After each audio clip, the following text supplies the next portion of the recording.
She's with me.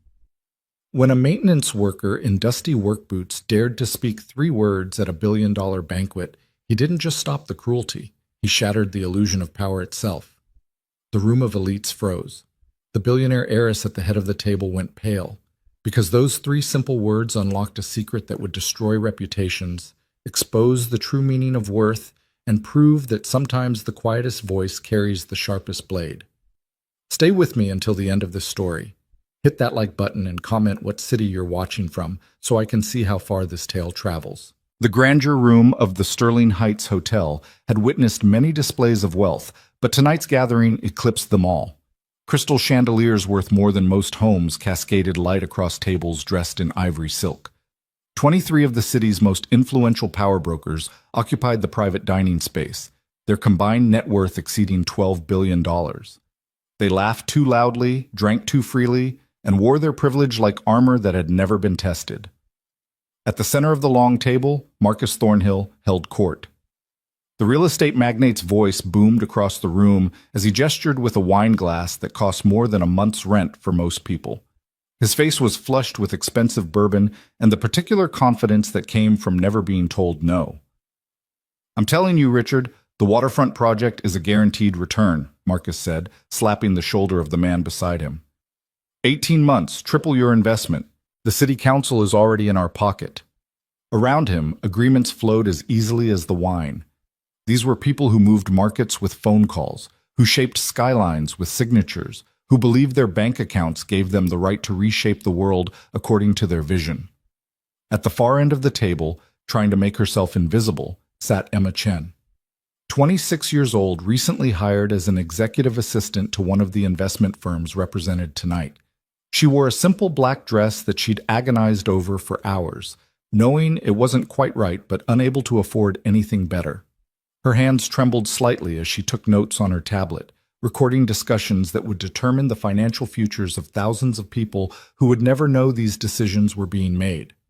Emma had been invited only because her boss, Gregory Walsh, needed someone to document the evening's verbal agreements. She wasn't supposed to speak, wasn't supposed to exist beyond her function, and for the first 2 hours she'd managed exactly that. Then Marcus Thornhill noticed her. "Hey, sweetheart," he called down the table, his words slightly slurred. "You getting all this down? Making sure your boss knows which way the wind blows?" Emma nodded quickly, not making eye contact. "Yes, sir." "Yes, sir," Marcus mimicked in a high-pitched voice, triggering laughter from several others. "Look at that. Still knows respect. That's refreshing." He turned to the woman beside him, Veronica Sterling, an investment banker known for her ruthless deal-making. "Not like the young people these days, right? All entitlement, no work ethic." Veronica's smile was sharp as glass. "Indeed. Though I must say, Gregory, your choice of assistant is quaint. Where did you find her? A temp agency?" The table's attention shifted to Emma like a spotlight she couldn't escape. Her face burned as Gregory Walsh, her boss, laughed uncomfortably. "Emma came highly recommended," Gregory said, but his tone held an apologetic edge, as if he were defending a questionable purchase. "Very efficient. Hard worker." "Hard worker," Marcus repeated, leaning back in his chair to get a better look at Emma. "Is that code for something? Because between you and me, Gregory, when I hire assistants, I make sure they're easy on the eyes. Improves office morale, if you know what I mean." More laughter rippled through the group. Emma's fingers froze over her tablet. She'd dealt with comments like this before. In college, at her previous job, walking down the street. The casual cruelty of people who believed their positions gave them license to reduce others to objects for their amusement. "Actually," a younger man named Derek Fontaine interjected, "I think Marcus has a point. If you're going to have someone sitting in on meetings, taking calls, representing your office, shouldn't they at least look the part?" He gestured vaguely toward Emma. "No offense, sweetheart, but that dress looks like you bought it at a discount store." Emma's throat tightened. The dress had indeed come from a discount store. She had 3 such dresses in her closet, rotated carefully to create the illusion of variety. She made $38,000 a year in a city where studio apartments started at $2,000 a month. Her student loans consumed another chunk. The dress had been a calculated investment. "Oh dear," Veronica said, her voice dripping with false sympathy. Did we hit a nerve? Darling, it's nothing personal. It's just that in our world, image matters. Surely you understand that. Emma understood perfectly. She understood that to people like Veronica, she was disposable, replaceable, someone who existed to serve and then disappear from memory the moment her function ended. "Leave her alone," someone said, but the protest came from James Wu, a tech entrepreneur near the end of the table, and his voice was weak, quickly drowned out by Marcus's booming response. "Oh, come on, James. We're just having a little fun. No harm meant." Marcus raised his glass toward Emma in a mock toast. "Tell you what, sweetheart, you want some advice from someone who's made it? Invest in yourself. Better clothes, maybe a little makeup. Do something with that hair. A woman in your position needs every advantage she can get." The words hit Emma like physical blows. She'd pulled her hair back in a simple bun because she thought it looked professional. She wore minimal makeup because she couldn't afford the brands that didn't irritate her sensitive skin. Every choice she'd made had been careful, considered, an attempt to meet standards that kept shifting out of reach. "Actually," Emma said, her voice smaller than she intended, "I think professionalism is about competence, not appearance." The table went quiet, not the thoughtful quiet of people considering a good point, but the dangerous quiet of predators who'd just spotted movement from prey that was supposed to stay still. Marcus set down his glass slowly. "Did she just talk back?" "I think she did," Veronica said, amusement coloring her tone. "How bold." Gregory Walsh shot Emma a look that screamed silence, but she'd already crossed a line she couldn't uncross. Her heart hammered against her ribs as Marcus leaned forward, his earlier humor replaced by something colder. "Let me tell you something about the real world, sweetheart," Marcus said, his voice dropping to a register that somehow carried more menace than his earlier volume. "Competence is baseline. It's the minimum. You think every Yale graduate working on Wall Street is incompetent? No, they're all competent. So what separates the winners from the losers? Image. Presentation. Knowing your place and playing the game." He stood, moving around the table with the confidence of someone who'd never been physically threatened in his life. Several others watched with interest, sensing entertainment. "You know what your problem is?" Marcus continued, now standing behind Emma's chair. She could smell the bourbon on his breath. "You think hard work matters. You think doing your job well means something, but you're just a glorified secretary. You're here to smile, look pretty, and make your boss appear more important. That's it. And you can't even manage the look pretty part." Emma's vision blurred. She would not cry in front of these people. She would not give them that satisfaction. "Marcus, that's enough," James Wu said, louder this time, but Marcus waved him off. "I'm teaching her a valuable lesson. She should thank me." Marcus picked up Emma's tablet from the table, holding it just out of her reach. "Tell you what, I'll give this back when you admit you're out of your depth. When you acknowledge that people like us are different from people like you. Better than people like you." Emma's hands clenched in her lap. The room swam with humiliation and rage and helplessness. She opened her mouth to say something, anything, knowing that whatever came out would probably cost her her job, but unable to remain silent any longer. Then a glass of water appeared on the table in front of her.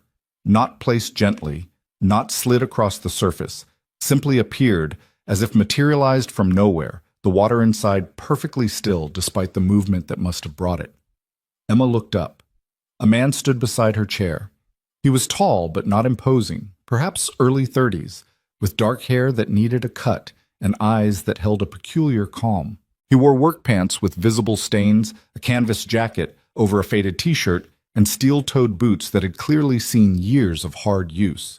His hands were clean but calloused, and there was something about his posture, relaxed but alert, that suggested a different kind of strength than the financial power that filled this room. The dining room had gone absolutely silent. The man didn't look at Marcus Thornhill, even though Marcus still held Emma's tablet and was staring at this intruder with an expression of complete disbelief. The man's attention was entirely on Emma, and his voice, when he spoke, carried the same quiet calm as his presence. "She's with me." 3 words, 3 simple words that somehow changed the entire atmosphere of the room. Marcus found his voice first. "Excuse me? Who the hell are you?" The man finally turned to face Marcus, and something in that movement made the real estate magnate take an involuntary step backward. There was no threat in the stranger's expression, no aggression, just an unwavering steadiness that somehow felt more dangerous than any display of anger could have been. "I'm Daniel Cross," the man said, "and I believe you have something that belongs to her."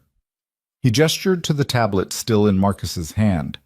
For a long moment, Marcus stood frozen, his alcohol-fueled confidence colliding with an instinct that warned him he'd miscalculated something fundamental. Then, with a forced laugh that didn't quite land, he tossed the tablet onto the table.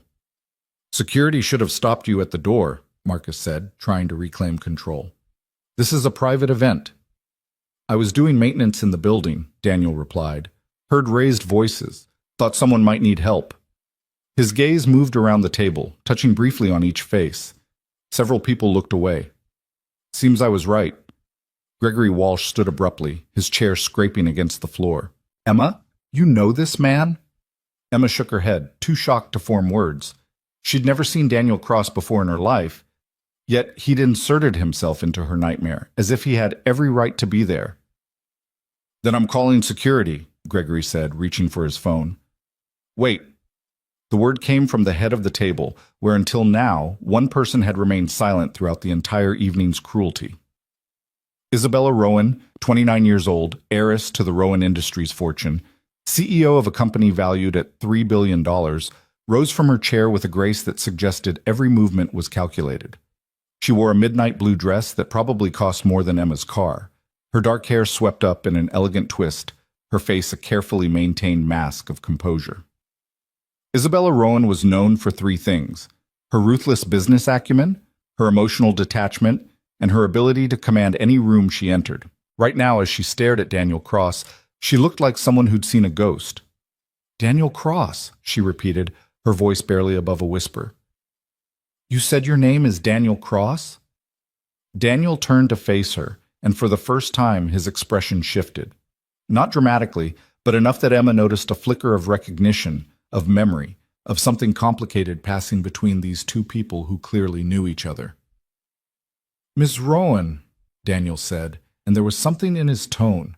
Not quite familiarity, not quite formality, something in between. Isabella's hand moved to the silver necklace at her throat, her fingers closing around it reflexively.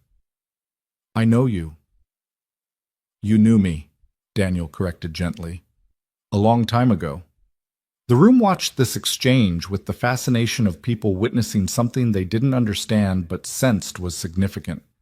Marcus Thornhill, his moment of power stolen, tried to reassert himself. "Isabella, do you want me to have this man removed? He's clearly disturbed the evening." "Be quiet, Marcus." Isabella's words were soft, but absolute. Marcus's mouth snapped shut. She moved around the table with measured steps, her eyes never leaving Daniel's face. "How long has it been?" 12 years, Daniel said. "You were 17. 17, Isabella echoed, and something cracked in her controlled expression. Her hand tightened on the necklace. The accident. Emma watched this unfold with growing confusion. The entire table leaned forward slightly, drawn into a drama they didn't comprehend. Even Veronica Sterling's sharp smile had faded, replaced by genuine curiosity. Daniel nodded once. "The accident. You disappeared," Isabella said. And now there was something accusatory in her voice, something raw. "After you pulled us out, you just disappeared. We looked for you. My father looked everywhere. The police couldn't find you. It was like you never existed." "I had reasons for leaving," Daniel replied. "What reasons?" Isabella demanded, her composure cracking further. "You saved our lives. You nearly died doing it. My father wanted to thank you, wanted to—" She stopped, her voice catching. "He died 3 years ago. Did you know that?" "I read about it," Daniel said quietly. "I'm sorry. He was a good man." Isabella's laugh was bitter. "A good man who spent the last 12 years of his life looking for someone who didn't want to be found." She turned away, then spun back, anger now evident in her voice. "Do you have any idea what that night did to us? What you disappearing did to us?" The room had gone from confused to captivated. This was better than any entertainment they could have orchestrated. The untouchable Isabella Rowan, showing genuine emotion for the first time in anyone's memory, confronting a maintenance worker in dirty boots about some long-ago accident. Daniel's calm finally wavered. "I didn't mean to cause pain." "Then what did you mean to do?" Isabella shot back. "Save us and vanish? Like we didn't deserve an explanation? Like what you did didn't matter?" "It mattered," Daniel said, his voice quiet but firm. "Everything mattered. But I had a daughter who needed me. I had a life I couldn't abandon, not even for—" He stopped himself. Isabella's eyes widened. "Not even for what? Say it." The silence stretched unbearably. Emma felt like an intruder in a moment that was far too private for this public space. Others around the table seemed to feel the same, uncomfortable but unable to look away. Finally, Daniel spoke. "Not even for the debt your father thought he owed me." "Debt?" Isabella's voice rose. "He didn't think he owed you anything. He knew you saved his life, saved my life. That's not a debt, that's—" She stopped, her hand going to her necklace again.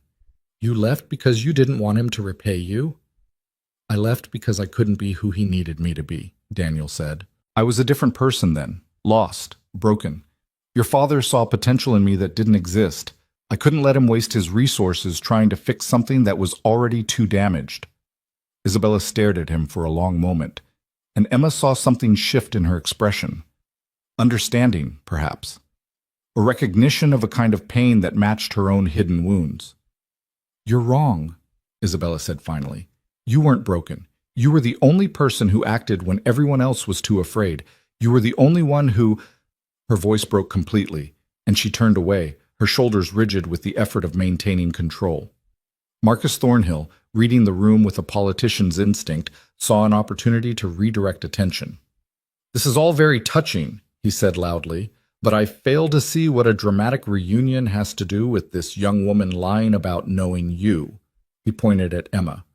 "She clearly doesn't have a relationship with Mr. Cross here, which means he lied to interrupt our dinner." Daniel's attention returned to Marcus, and Emma saw something harden in his expression. "I never said she knew me. I said she was with me. There's a difference." "Semantics," Marcus scoffed. "You're still lying." "I'm claiming her," Daniel interrupted, his voice still calm but now carrying an edge that made several people at the table straighten in their chairs. "Under any definition of decency or protection, I'm standing with her against people who think their money gives them the right to humiliate someone for entertainment."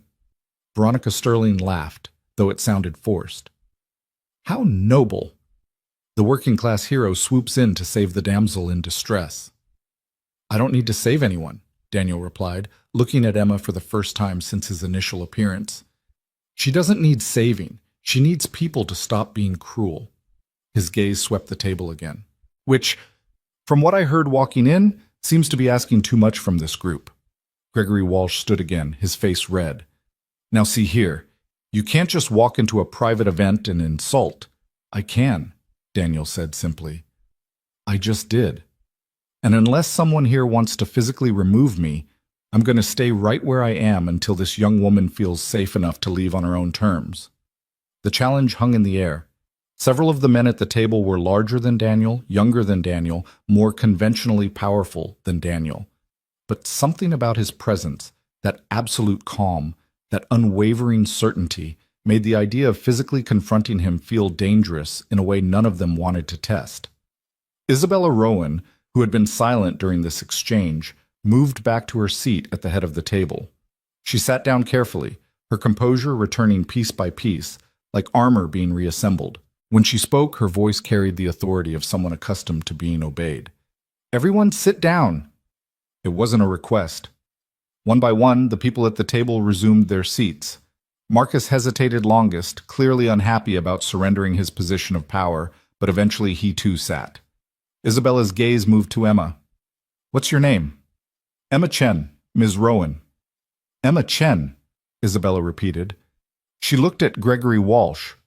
"She works for you?" "Yes," Gregory confirmed. "As an executive assistant. She's here in a professional capacity."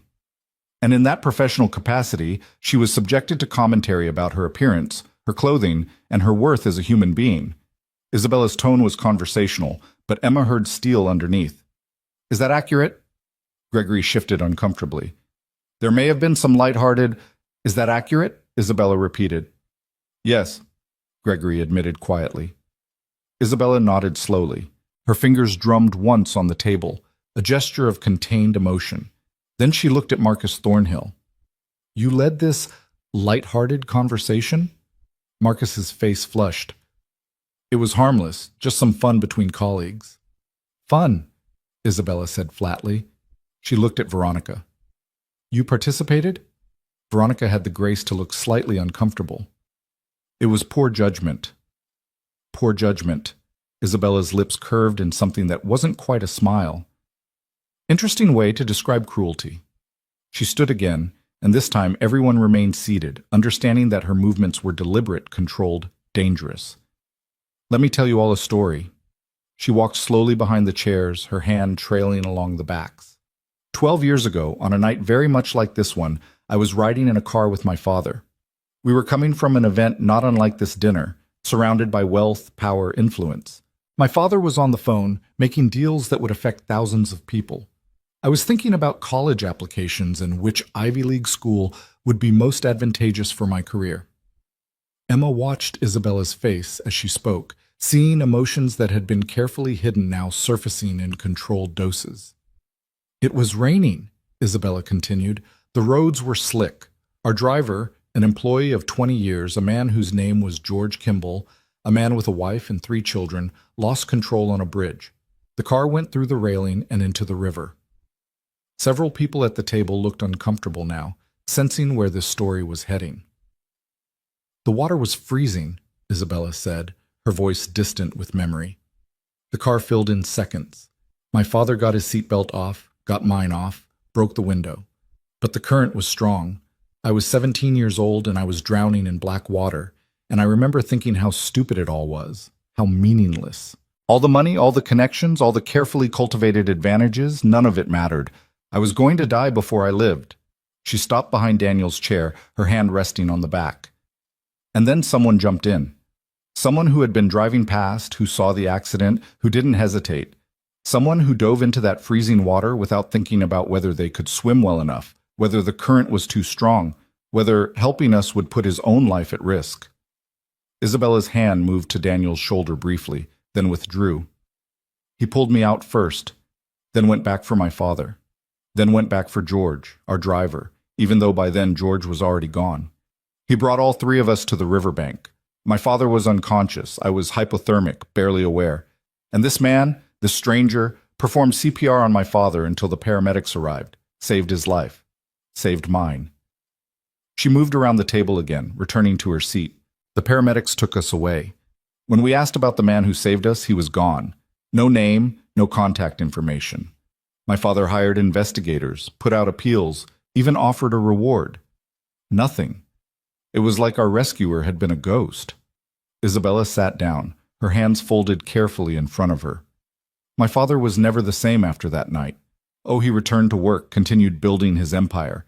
But something changed. He started asking different questions about legacy, about meaning, about what actually mattered. He started evaluating people differently. Not by their portfolios or their pedigrees, but by their character, their willingness to help others even when it cost them something.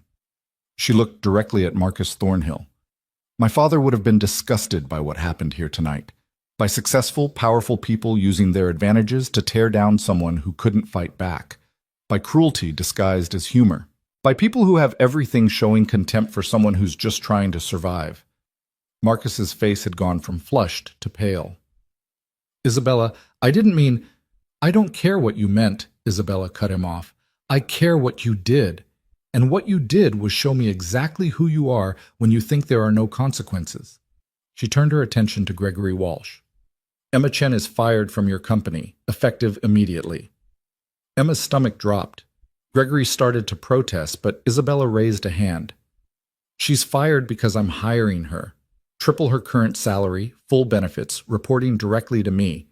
I need people with competence and dignity, not people who've learned to accept cruelty as the cost of employment. Emma couldn't breathe. Triple her salary. Direct report to Isabella Rowan. It was impossible. It was... Of course, she has to agree, Isabella said, looking at Emma now. It's entirely your choice, Ms. Chen. But the offer stands. Emma looked at Daniel, who had remained silent through Isabella's entire story. He gave her a small nod as if to say, "Your decision, your life." "I accept," Emma heard herself say. "Thank you, Ms. Rowan." "Isabella," the billionaire heiress corrected. "If you're working for me, use my first name in private." She stood once more, gathering her purse with practiced efficiency. "This dinner is over. The waterfront project you were all so excited about? Consider Rowan Industries' participation withdrawn. Marcus, I'm pulling all investments from your firm. Veronica, I'll be moving my portfolio to a different bank. Gregory, I hope this was worth it." The table erupted in protest, but Isabella ignored them all. She moved to where Daniel still stood beside Emma's chair. "Walk with me," she said to him. It wasn't quite a command, wasn't quite a request. Daniel hesitated, looking at Emma. "Will you be all right?" Emma nodded, clutching her tablet like a lifeline. "I think so. Thank you for—" She couldn't find words adequate to express what this stranger had just done for her. "Don't thank me yet," Daniel said with a slight smile. "You're going to work for her now." He gestured at Isabella. "That might be more terrifying than Marcus Thornhill." Isabella's lips twitched. "Fair assessment." She looked at Emma. "Can you find your way out?" "Yes." "Good. I'll have my assistant contact you tomorrow with details. Keep your phone on." Isabella turned and walked toward the exit, her posture regal, leaving chaos in her wake. Daniel followed, his work boots silent on the expensive carpet. As they left, Emma heard Marcus Thornhill slam his hand on the table. Does she understand what she just did? The deals she just destroyed? "I think," James Wu said quietly, "that's exactly what she wanted to do." Emma gathered her things with shaking hands, aware of the eyes on her. Some envious, some resentful, some calculating. She walked out of the grandeur room with her head high, her life completely changed by a man whose name she'd learned only minutes ago. In the hallway outside, Isabella and Daniel stood by the elevators, their conversation low and intense. Emma hesitated, unsure whether to interrupt or slip past them. Isabella noticed her first. "Emma, take the service elevator down. Tell the valet your car is on Rowan Industries. I'll handle it." "Thank you," Emma said again, knowing how inadequate the words were. Isabella nodded, then returned her attention to Daniel as Emma headed toward the service elevator. She could hear fragments of their conversation echoing down the hallway. "Can't just appear after 12 years. Wasn't about you.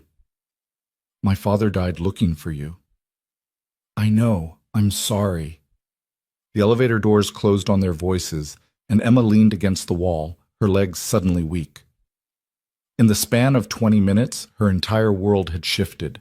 She'd been humiliated, defended, and transformed, all because a man in work boots had placed a glass of water in front of her and said 3 words. "She's with me." Emma looked at her reflection in the polished elevator doors and wondered what exactly she'd just become part of. Whatever it was, whatever complicated history existed between Daniel Cross and Isabella Rowan, it had reached out across 12 years and pulled her into its orbit. The elevator descended, carrying Emma toward a future she couldn't imagine, shaped by a past she didn't understand.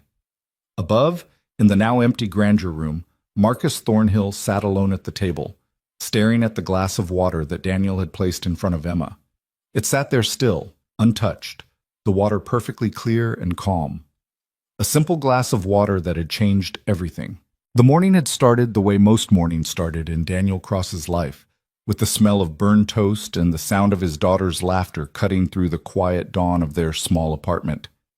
"Daddy, it's smoking again," Lily called from the kitchen table, her 7-year-old voice bright with the kind of amusement that only children could find in domestic disasters.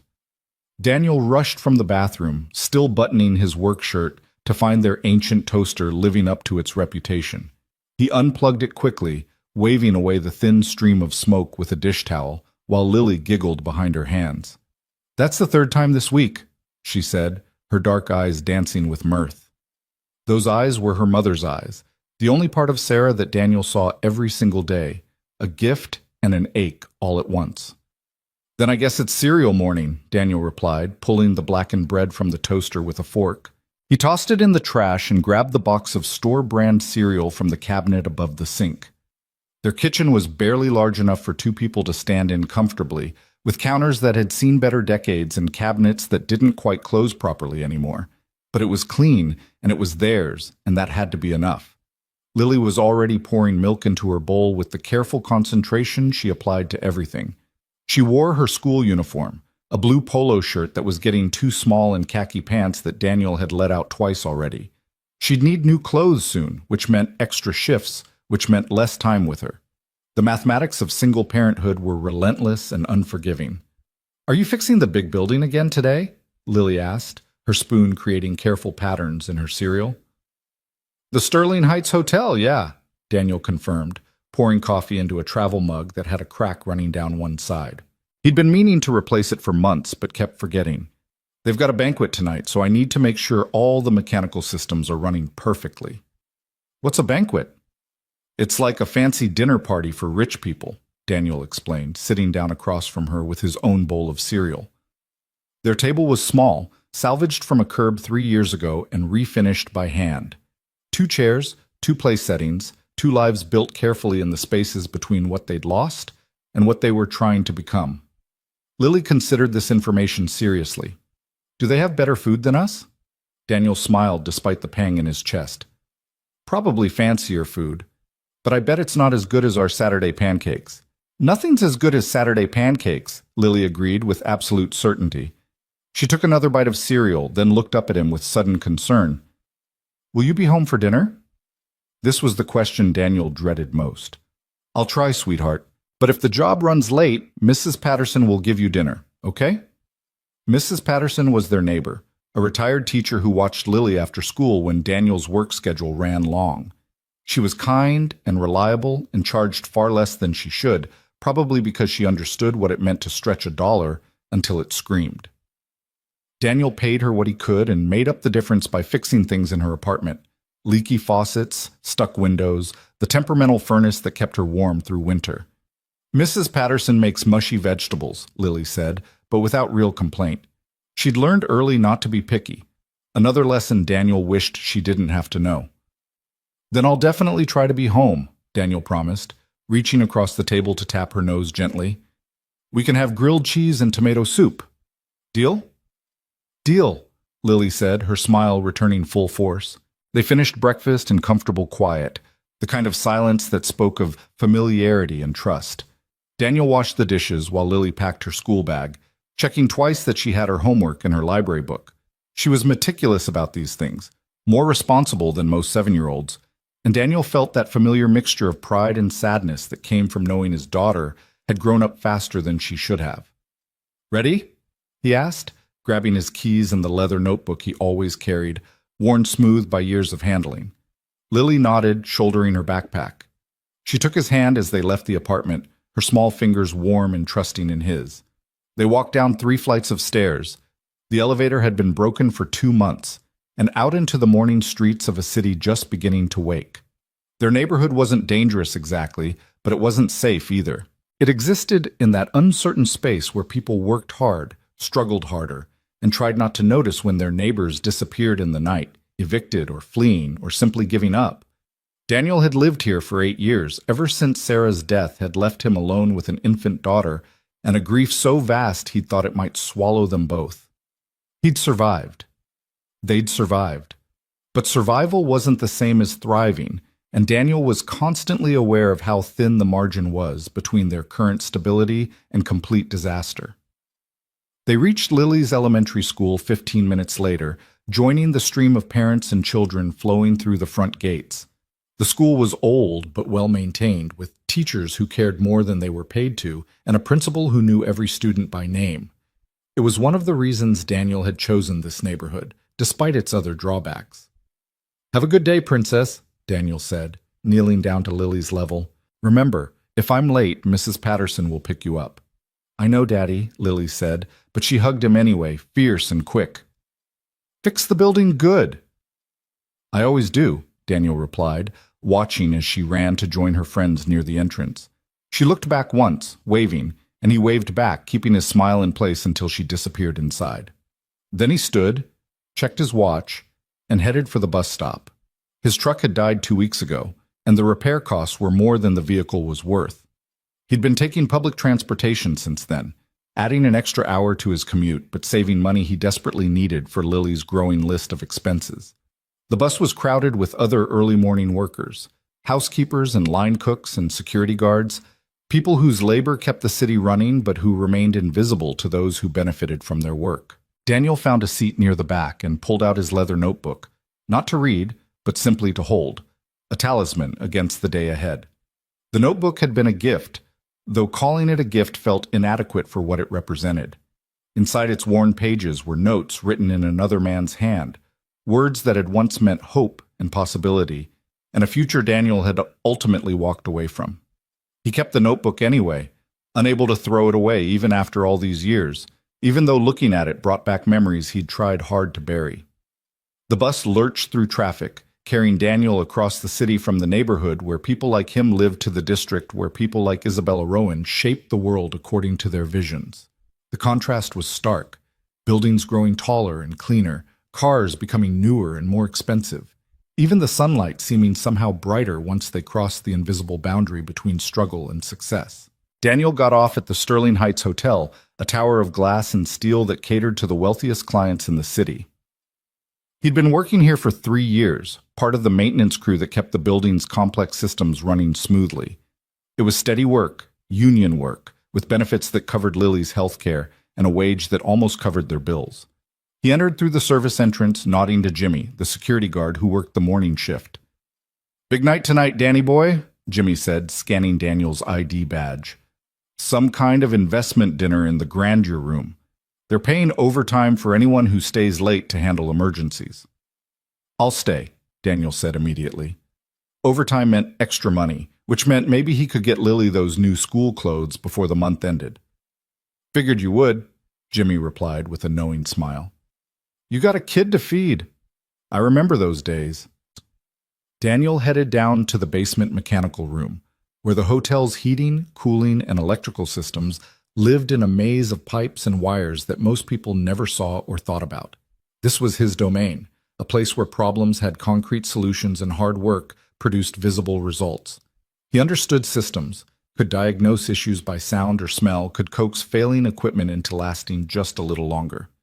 His coworkers were already there, Martinez, Chen, and Robertson, men who'd become something like friends through shared shifts and common struggles. They nodded greetings as Daniel grabbed his tool belt and checked the work orders for the day. "You hear about the dinner tonight?" Martinez asked, adjusting his glasses as he reviewed a schematic. "Apparently it's some big-shot investor thing. They're expecting us to make sure everything's perfect." "When isn't it perfect?" Chen replied, though they all knew the answer. The hotel was old, for all its luxury, and old buildings had old problems that required constant attention. They worked through the morning, checking systems and making small repairs, the kind of preventive maintenance that kept disasters from happening, but that no one ever noticed or appreciated. Daniel lost himself in the work, in the meditative repetition of testing and adjusting, his hands performing tasks they'd done 1,000 times, while his mind wandered to safer subjects. What to make Lily for dinner, whether they could afford a trip to the zoo this weekend, how much longer their apartment's heating would hold out before needing expensive repairs. Lunch was a sandwich from his lunchbox, eaten in the break room while Martinez complained about his landlord, and Chen showed pictures of his new grandson. These were Daniel's people, working-class men who understood that dignity came from doing your job well, even when no one was watching, even when the rewards were minimal. "You ever think about doing something else?" Robertson asked suddenly, looking at Daniel with the kind of directness that came from years of working side by side. "You're smart enough. Could probably get certified in something that pays better." Daniel had thought about it, often, but certification required time and money he didn't have, and it would mean taking risks at a point in his life where stability mattered more than advancement. "Maybe when Lily's older," Daniel said, which was the same answer he always gave, the same promise he'd been making to himself for years. Robertson nodded, understanding all the things Daniel didn't say. They all had dreams they'd deferred, ambitions they'd sacrificed on the altar of immediate necessity. That was the reality of their lives, and complaining about it changed nothing. The afternoon passed in similar rhythm, Routine tasks punctuated by small crises, a thermostat malfunction in the East Wing, a mysterious leak in the executive suite, a circuit breaker that kept tripping for no apparent reason. Daniel handled each problem with patient competence, aware that invisible work was still essential work, that someone had to care about the details even when no one else would. At 5 o'clock, most of the day shift headed home. Daniel stayed, along with Chen and a skeleton crew, prepared to handle any emergencies during the evening's big event. They could hear the activity upstairs as catering staff arrived and event coordinators barked instructions, the hotel transforming itself for the kind of evening Daniel saw only from the maintenance perspective, the behind-the-scenes machinery that made luxury possible. "I'm going to do a final walkthrough," Daniel told Chen around 6:30. "Make sure the grandeur room's climate control is stable." "Check the backup generator too," Chen replied. "Weather report says possible storms later." Daniel nodded and headed upstairs, using the service stairs that allowed staff to move through the building without being seen by guests. The grandeur room was on the 20th floor, and he could hear voices and laughter as he approached, the sound of people for whom this kind of evening was normal, expected, unremarkable. He paused outside the service entrance, checking the environmental controls on his tablet. Temperature was perfect, humidity controlled, air circulation optimal. Everything was running exactly as it should be. He should head back downstairs, return to the mechanical room, wait for actual problems instead of looking for them. But something made him hesitate. The laughter from inside the grandeur room had an edge to it, a quality he recognized from experience. The particular cruelty that came from people who felt entitled to treat others as entertainment. Daniel had heard that sound before, had been the target of it, once upon a time, in a life he'd tried to leave behind. He'd learned to walk away from it, to understand that engaging with casual cruelty only gave it more power. But then he heard a woman's voice, young and trying hard to sound professional, saying something he couldn't quite make out, and he heard the response, mocking laughter, words meant to tear down rather than build up, the sound of people enjoying someone else's humiliation. Daniel's hand tightened on his tablet. It wasn't his business. The woman inside that room, whoever she was, wasn't his responsibility. He had a daughter depending on him, a job he couldn't afford to lose, a life carefully constructed to avoid exactly this kind of complication. He should walk away. He started to walk away. Then he heard a man's voice, loud and self-satisfied, saying something about knowing your place, about appearance and worth, about the difference between people like us and people like you. Daniel stopped walking. He thought about Lily, about the world she was growing up in, about what kind of man he wanted her father to be. He thought about Sarah, who'd never let cruelty pass unchallenged, who'd believed that silence in the face of injustice was its own kind of betrayal. He thought about the notebook in his pocket and the man who'd written in it, a man who'd once told Daniel that character revealed itself in moments when no one was watching, when there was nothing to gain and everything to lose. Daniel turned around and walked toward the grandeur room's service entrance. Meanwhile, across the city in a penthouse office that overlooked downtown, Isabella Rowan stood before floor-to-ceiling windows and tried to remember why any of this mattered. The waterfront project files were spread across her desk. Projections and proposals, architectural renderings, and financial models, everything needed to make an informed decision about $1 billion investment. It was the kind of deal her father would have loved, complex enough to be interesting, profitable enough to be worthwhile, visible enough to make a statement about Rowan Industries' continued dominance in the market. Isabella had been reviewing these files for weeks, preparing for tonight's dinner where she'd announce her decision to the investment group that had been courting her participation. Everything was ready. The presentation was perfect. The deal was sound. So why did she feel nothing but emptiness? Her reflection in the window showed a woman in her late 20s who looked older, her dark hair already threaded with silver that she refused to dye, her eyes holding the kind of exhaustion that came from years of carrying weight that never lightened. She wore a designer suit that cost more than most people made in a month and felt like armor that no longer quite fit. "Ms. Rowan," her assistant's voice came through the intercom. "Your car will be ready in 30 minutes. "Thank you, Jennifer," Isabella replied, her voice automatically shifting into the professional tone she'd perfected over years of practice. She turned away from the window, forcing herself to focus on the task at hand. Tonight's dinner was important for reasons beyond the waterfront project. Marcus Thornhill and his associates represented the kind of old money network that still held significant power in the city. Maintaining good relationships with them was strategic, even when she found their company tiresome and their values questionable. Isabella gathered the files mechanically, her movements efficient and precise. Everything about her life was efficient and precise, carefully managed to avoid the messy complications that came from genuine emotion or authentic connection. She'd learned that lesson early, had it reinforced by her father's death 3 years ago, and had built her empire on the understanding that sentiment was a luxury successful people couldn't afford. Her phone buzzed with a text from Veronica Sterling, one of tonight's attendees. "Looking forward to the announcement. This project will be transformative." Isabella typed back a brief confirmation, professional and non-committal. Veronica was useful, well-connected, ruthless in negotiations, effective at navigating the political complexities of high-level finance. She was also insufferable, prone to casual cruelty disguised as humor, and represented everything Isabella had come to despise about her own world. But business was business, and Isabella had learned to separate personal feelings from professional necessities. She moved to her private bathroom, checking her appearance with critical eyes.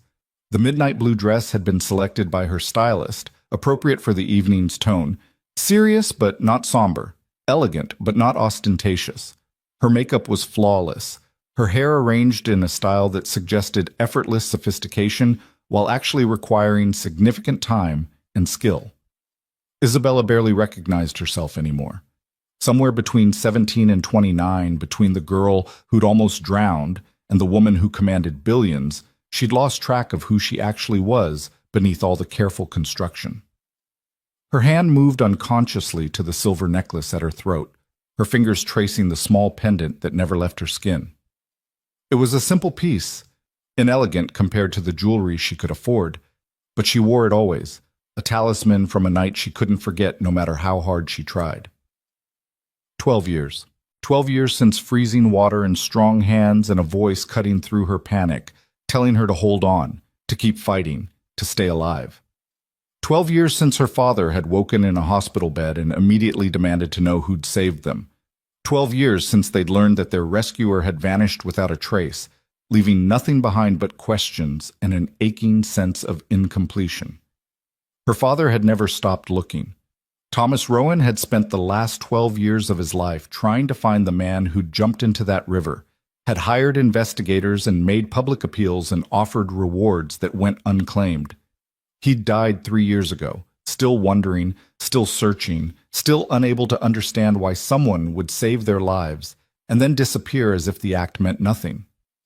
Isabella understood, though she'd never told her father. She understood because she'd spent 12 years rebuilding herself from the frightened girl who'd needed saving into a woman who would never need rescue again. Strength meant independence. Power meant never being vulnerable. Success meant never depending on anyone else's courage or compassion. The man who'd saved them had understood that lesson already. He'd known that accepting gratitude meant accepting obligation, and he'd chosen to walk away rather than be bound by someone else's sense of debt.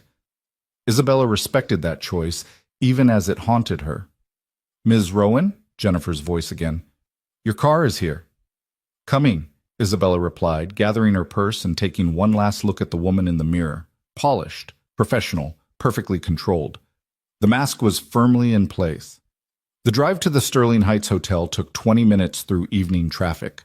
Isabella sat in the back of her town car, reviewing notes on her tablet while her driver navigated the crowded streets. She'd trained herself to use every moment productively, to never waste time on contemplation or reflection when there was always more work to be done. But tonight, her concentration kept slipping. She found herself staring out the window instead of reading, watching the city pass by. The transition from commercial districts to residential neighborhoods, from wealth to poverty and back again, all existing side by side in careful ignorance of each other. "Ms. Rowan?" Her driver's voice interrupted her distraction. "We've arrived." Isabella looked up to see the Sterling Heights Hotel rising before her, all glass and steel and carefully maintained luxury. She'd been here dozens of times for various events, knew the layout intimately, could navigate its corridors in her sleep. It was just another venue, tonight just another obligation. She stepped from the car with practiced grace, ignoring the doorman's greeting, moving through the lobby with the confidence of someone who belonged everywhere and nowhere. The elevator ride to the 20th floor was smooth and silent, giving her a moment to settle the last pieces of her professional persona into place. The grandeur room doors stood open, revealing the gathering already in progress. Isabella paused just outside, taking in the scene with the analytical detachment she'd perfected. 23 people, most of whom she knew by reputation if not personally. Power brokers and deal makers, people who shaped markets and influenced policy, who believed their wealth entitled them to reshape reality according to their preferences. Her people, in theory. The world she'd been born into and had learned to dominate. Isabella straightened her shoulders and walked in, immediately becoming the center of attention as conversations paused and heads turned. She distributed greetings with strategic precision, warm enough to be appropriate, distant enough to maintain authority, playing the role that circumstances had assigned her. Marcus Thornhill approached first, his handshake too firm, his smile too wide. "Isabella, wonderful to see you. We're all eager to hear your decision on the waterfront project." "All in good time, Marcus," Isabella replied smoothly, extracting her hand from his grip. "Let's enjoy the evening first." She moved through the room, exchanging pleasantries and deflecting questions, maintaining the delicate balance between accessibility and aloofness that kept people both interested and uncertain. It was exhausting work, this constant performance, but she'd done it so long that it had become second nature. Dinner was announced, and they took their seats around the long table. Isabella sat at the head, the position of authority but also isolation, able to observe everyone while truly connecting with no one. She half listened to the conversations around her, her mind already planning the presentation she'd give after the meal, calculating angles and responses, playing the chess game that never ended. Then she noticed the young woman at the far end of the table. The woman was young, maybe mid-20s, wearing a simple black dress that clearly wasn't expensive. She sat quietly, taking notes on a tablet, trying to make herself invisible in a room full of people who'd never learned that particular skill. There was something familiar about her posture, about the careful way she held herself, the visible effort to meet impossible standards. Isabella saw herself in that woman, or at least the ghost of who she'd once been. Uncertain, trying too hard, believing that competence and effort would be enough. Then Marcus Thornhill's voice cut across the conversation, loud and mocking, and Isabella's attention sharpened as she realized he was addressing the young woman. The conversation that followed made Isabella's stomach tighten with recognition and disgust. Casual cruelty dressed up as humor, powerful people amusing themselves at someone else's expense. The particular violence that came from those who'd never been vulnerable targeting someone who had no way to fight back. Isabella should have stopped it immediately, should have used her authority to shut down the harassment before it escalated. But she hesitated, held back by the same learned detachment that had kept her safe for so long. The understanding that intervening would be seen as weakness, as excessive emotion, as the kind of unprofessional behavior that undermined authority. So she watched, hating herself for watching, as the situation escalated and the young woman's humiliation deepened. Then the glass of water appeared. Then the man in work boots spoke 3 words that shattered everything. Then Isabella looked up and saw a face she'd spent 12 years trying to find, standing calmly beside a stranger's chair as if he'd been summoned from her memories by the sheer force of the moment's injustice. Daniel Cross. The man who'd saved her life, the man who'd disappeared, the man her father had died still looking for. Standing in her dining room, wearing work clothes and tired eyes, as if 12 years meant nothing, as if time hadn't passed, as if the question that had haunted her entire adult life could be answered simply by his unexpected presence. Isabella felt the careful control she'd spent years building crack down the middle, felt emotions she'd locked away flooding back with devastating force. She stood without conscious decision, her hand moving to the necklace at her throat, the only piece of jewelry she'd been wearing that night 12 years ago, the only thing she'd kept from the girl she'd been before the water and the cold and the stranger who'd refused to let her die. "Daniel Cross," she heard herself say, her voice barely steady. "You said your name is Daniel Cross?" And in that moment, as recognition flashed across his face, as their eyes met across a room full of people who suddenly didn't matter at all, Isabella understood that some debts transcended time, that some connections couldn't be severed by distance or choice, that some moments changed everything regardless of how carefully you tried to prevent exactly that kind of transformation. The past she'd tried to leave behind had just walked back into her life, and nothing would ever be the same again. The elevator descended in silence so complete that Daniel could hear Isabella's breathing, quick and shallow, the kind of rhythm that came from barely controlled emotion.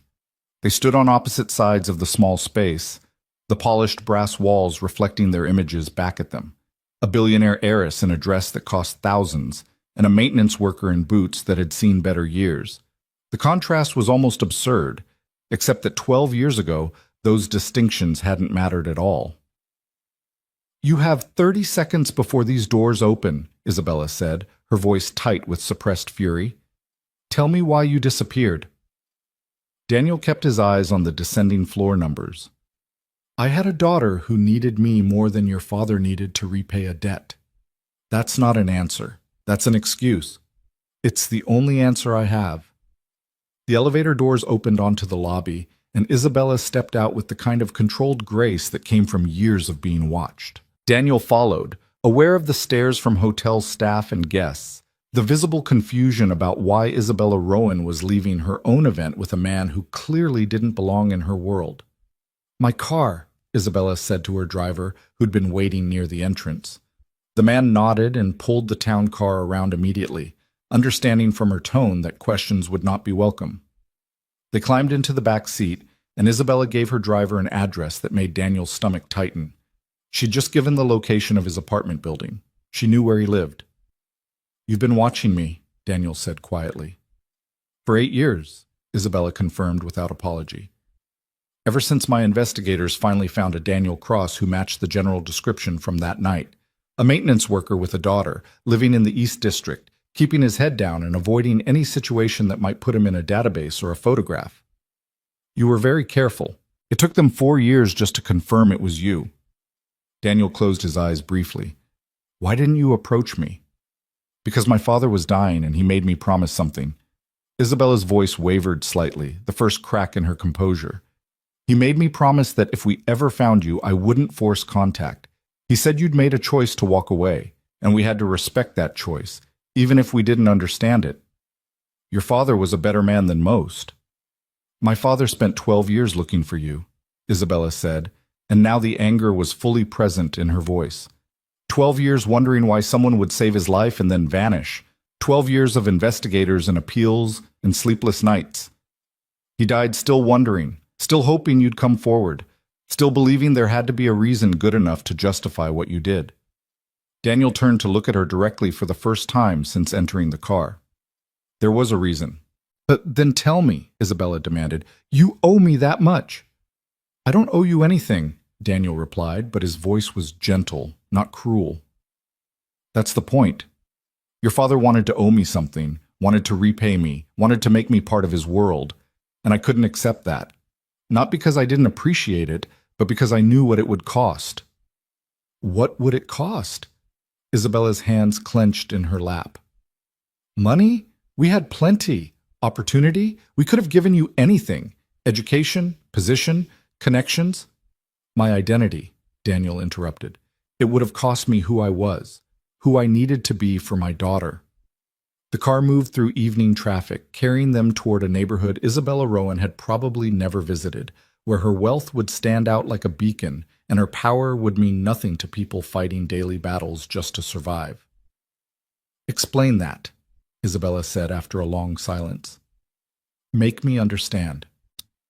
Daniel reached into his jacket and pulled out the leather notebook, the one he carried everywhere, the one that held words he'd read 1,000 times but never fully escaped. He handed it to Isabella. She took it carefully, her fingers tracing the worn cover. "What is this?" "Open it."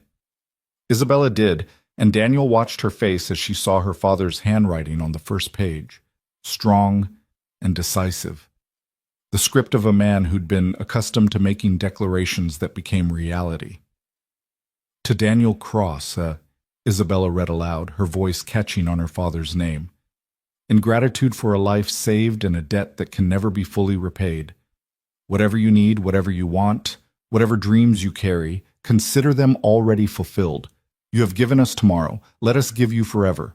Thomas Rowan. She looked up at Daniel, tears now visible in her eyes. He wrote this? In the hospital, the night after the accident, Daniel confirmed. He had a nurse bring me to his room. Your mother was there too, do you remember? She'd flown in from Paris. Isabella nodded slowly. I barely remember anything from those days. The hypothermia, the shock. It's all fragments. Your father told me he wanted to thank me properly. Said he was a wealthy man and I'd given him the most valuable thing possible.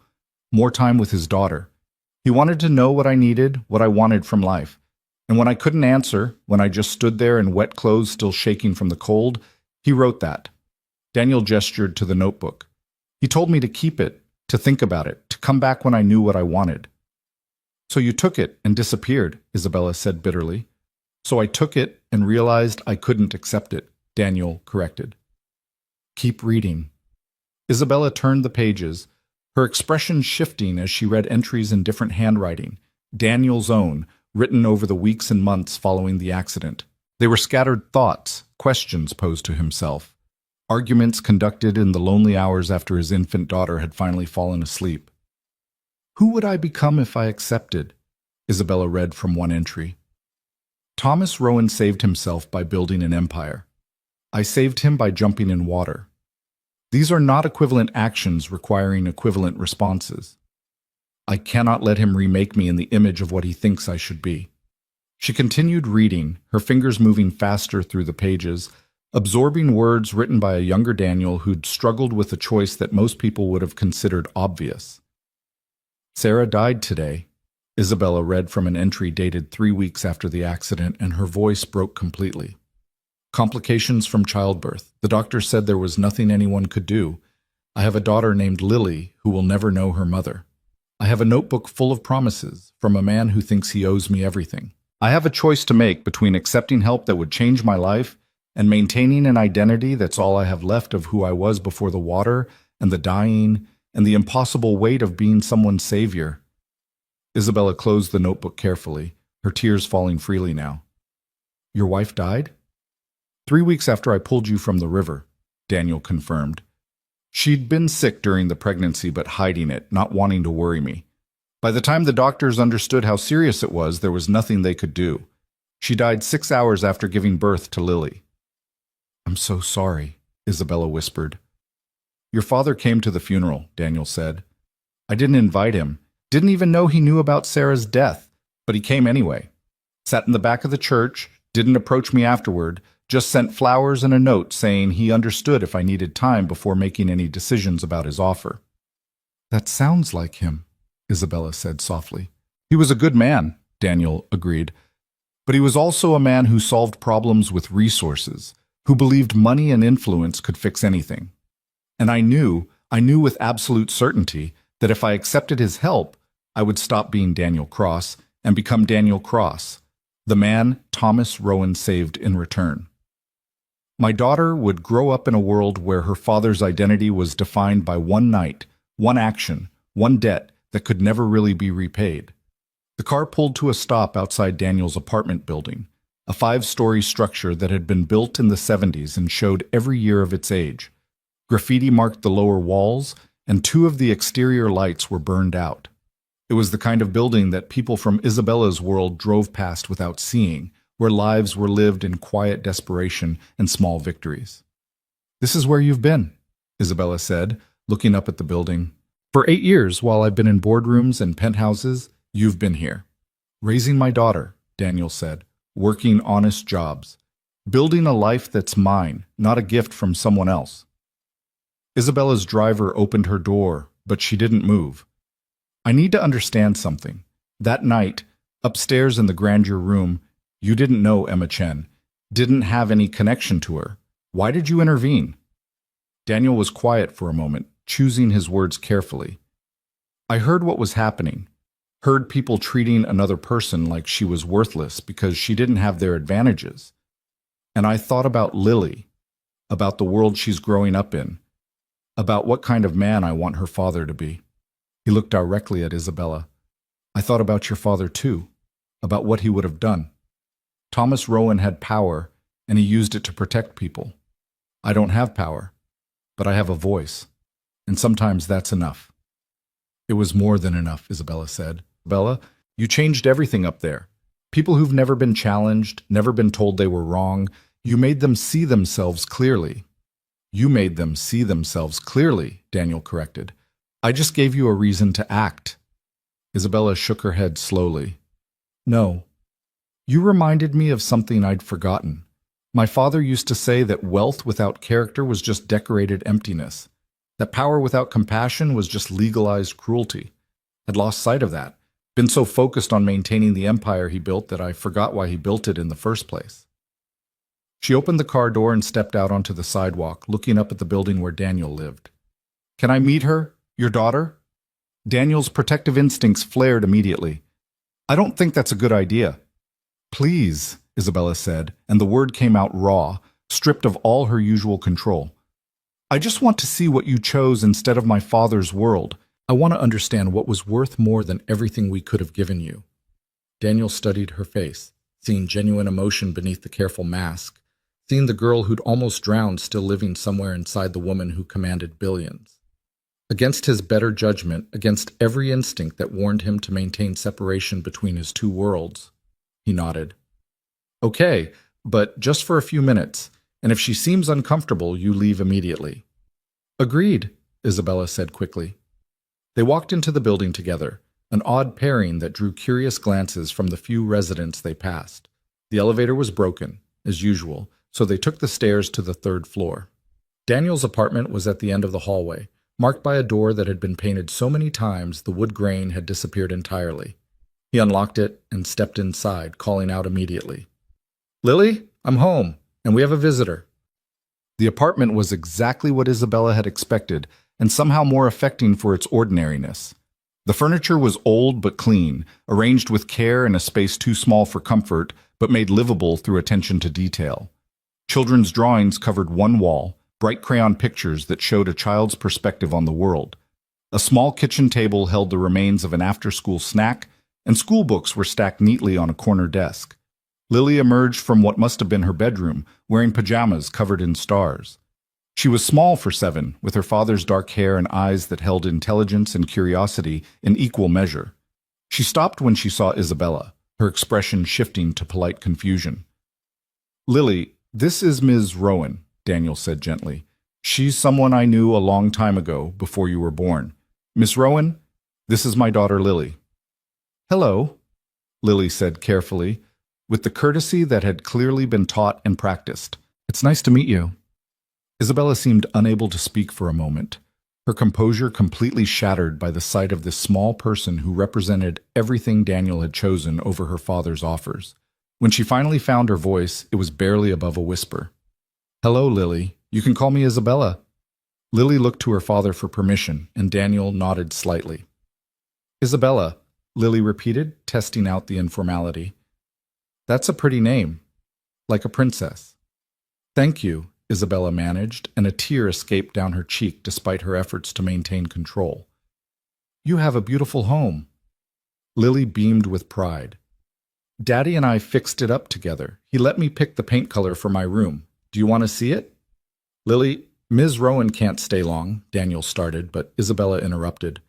"I'd love to see your room," she said, "if that's okay with your father." Daniel nodded again, and Lily took Isabella's hand with the unconscious trust of a child who'd been taught that most people were fundamentally good. She led Isabella down the short hallway to a bedroom that was barely large enough for a twin bed and a small dresser, but had been painted a cheerful yellow that caught the evening light. "I picked yellow because it's happy," Lily explained seriously. "Daddy said I could pick any color except black because black would make the room too dark." Isabella looked around the small space, taking in the carefully arranged books on a makeshift shelf, the drawings taped to the walls, the stuffed animals lined up on the bed with obvious care. "It's perfect," she said, and meant it. "You and your father did an amazing job." "Daddy can fix anything," Lily said with absolute confidence. "He fixes buildings for work, but he also fixed our toaster when it broke, and he fixed Mrs. Patterson's door when it got stuck, and he fixed my favorite book when the pages came out." "He sounds very talented," Isabella said. looking back at Daniel, who stood in the doorway watching this interaction with visible concern. "He's the best daddy in the world," Lily declared. Then, with the characteristic subject change of children, she asked, "Are you a princess?" "You look like you could be a princess." Isabella laughed despite her tears. "No, sweetheart. I'm just a businesswoman. I run a company." "What kind of company?" "We make buildings, kind of like what your daddy helps maintain. We also invest in other companies, help them grow and create jobs for people." Lily considered this seriously. "So you help people?" "I try to," Isabella said, though the words felt hollow given how she'd spent most of her adult life. "Though I think your daddy is better at helping people than I am." "Daddy helps everyone," Lily agreed. "He says that's what good people do. They help even when it's hard." Isabella's eyes met Daniel's across the small room, and something passed between them. Recognition, understanding, a shared acknowledgement of the choice he'd made and the life it had created. This apartment was tiny, this neighborhood was struggling, this existence was precarious in ways Isabella's world never touched. But it was also filled with love and purpose, and the kind of genuine connection that all her wealth had never purchased. "Lily, it's getting close to bedtime," Daniel said gently. "Why don't you brush your teeth while I walk Ms. Rowan out?" "Okay, Daddy." Lily turned to Isabella with sudden shyness. "Will you come visit again?" Isabella looked to Daniel, who gave the slightest shake of his head. "Maybe someday," Isabella said carefully. "But right now, I think your daddy and I have some grown-up things to discuss." "Grown-up things are usually boring," Lily observed with a child's wisdom, then hugged her father quickly before heading to the bathroom.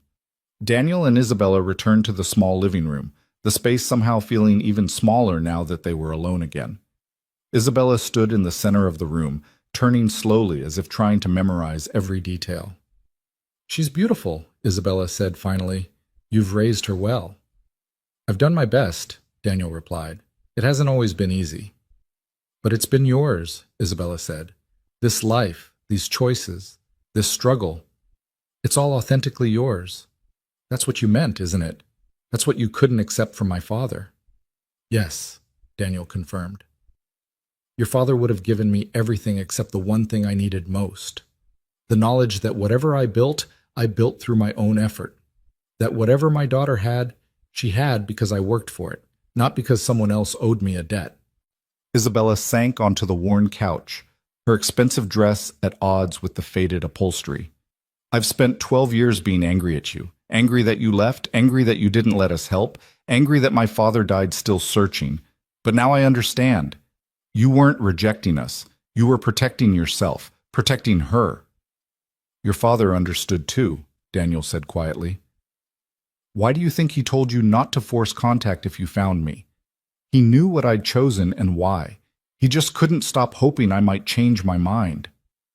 "He left something for you," Isabella said abruptly. "In his will. I wasn't supposed to tell you unless you came forward on your own, but given the circumstances—" She paused, gathering her thoughts. "He set up a trust fund. Not for you, for Lily. It can't be touched until she's 18, and even then, only for education or starting a business.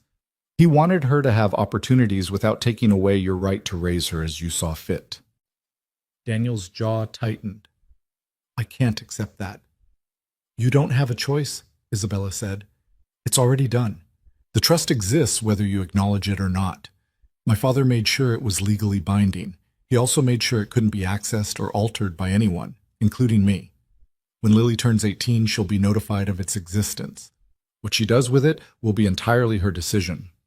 "How much?" Daniel asked, though he wasn't sure he wanted to know. "Enough to pay for any college in the country," Isabella replied, "and enough left over to start a life without debt."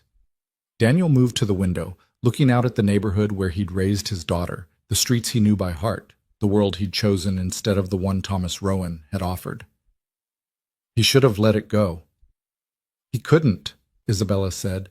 "You saved his life. That meant something to him. It changed him, made him question how he'd been living, what he'd been prioritizing. The last years of his life, he was different. More present, more engaged with things that actually mattered. He started programs to help working families, funded scholarships for kids who couldn't afford college, used his influence to push for better wages and working conditions. He did all of that because one night, a stranger jumped into freezing water and reminded him that character had nothing to do with bank accounts. Daniel turned back to face her. I didn't do it to change him. I did it because people were dying. I know, Isabella said. That's exactly why it changed him. She stood, smoothing her dress with hands that still trembled slightly. I should go. I've intruded enough. What will you do? Daniel asked. About the investors, the deals, all the people who saw what happened tonight? Isabella's expression hardened, the businesswoman reasserting control. I'm going to finish what you started. Marcus Thornhill and his associates have been operating unchallenged for too long, using their positions to diminish others, treating decency like it's a luxury instead of a baseline requirement. They're going to learn that my father's daughter remembers his lessons about character and power. You're going to make enemies, Daniel warned. I already have enemies, Isabella replied. At least these will be enemies I earned by standing for something that matters. She moved toward the door, then paused. The job offer for Emma Chen was genuine. I meant what I said. If she's brave enough to accept humiliation in pursuit of her career, she's brave enough to handle working for me. She'll accept, Daniel said with certainty. People like Emma, like me, we recognize opportunity when it comes. We just need someone to actually offer it. Isabella nodded, her hand on the doorknob. Can I ask you one more thing? Yes. Do you ever regret it, choosing this life instead of what my father offered?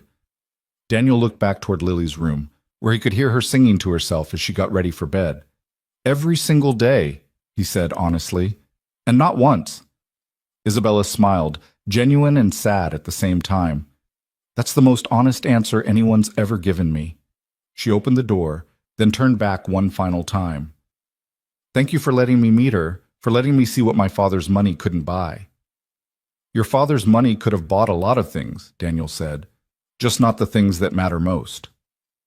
After Isabella left, Daniel stood in the quiet apartment, the leather notebook still in his hand, feeling the weight of a past that refused to stay buried, and a future that had just become infinitely more complicated.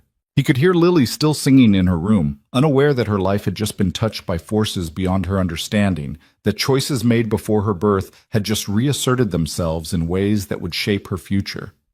He thought about Thomas Rowan, dying 3 years ago, still wondering, still hoping, still unable to let go of the debt he felt he owed.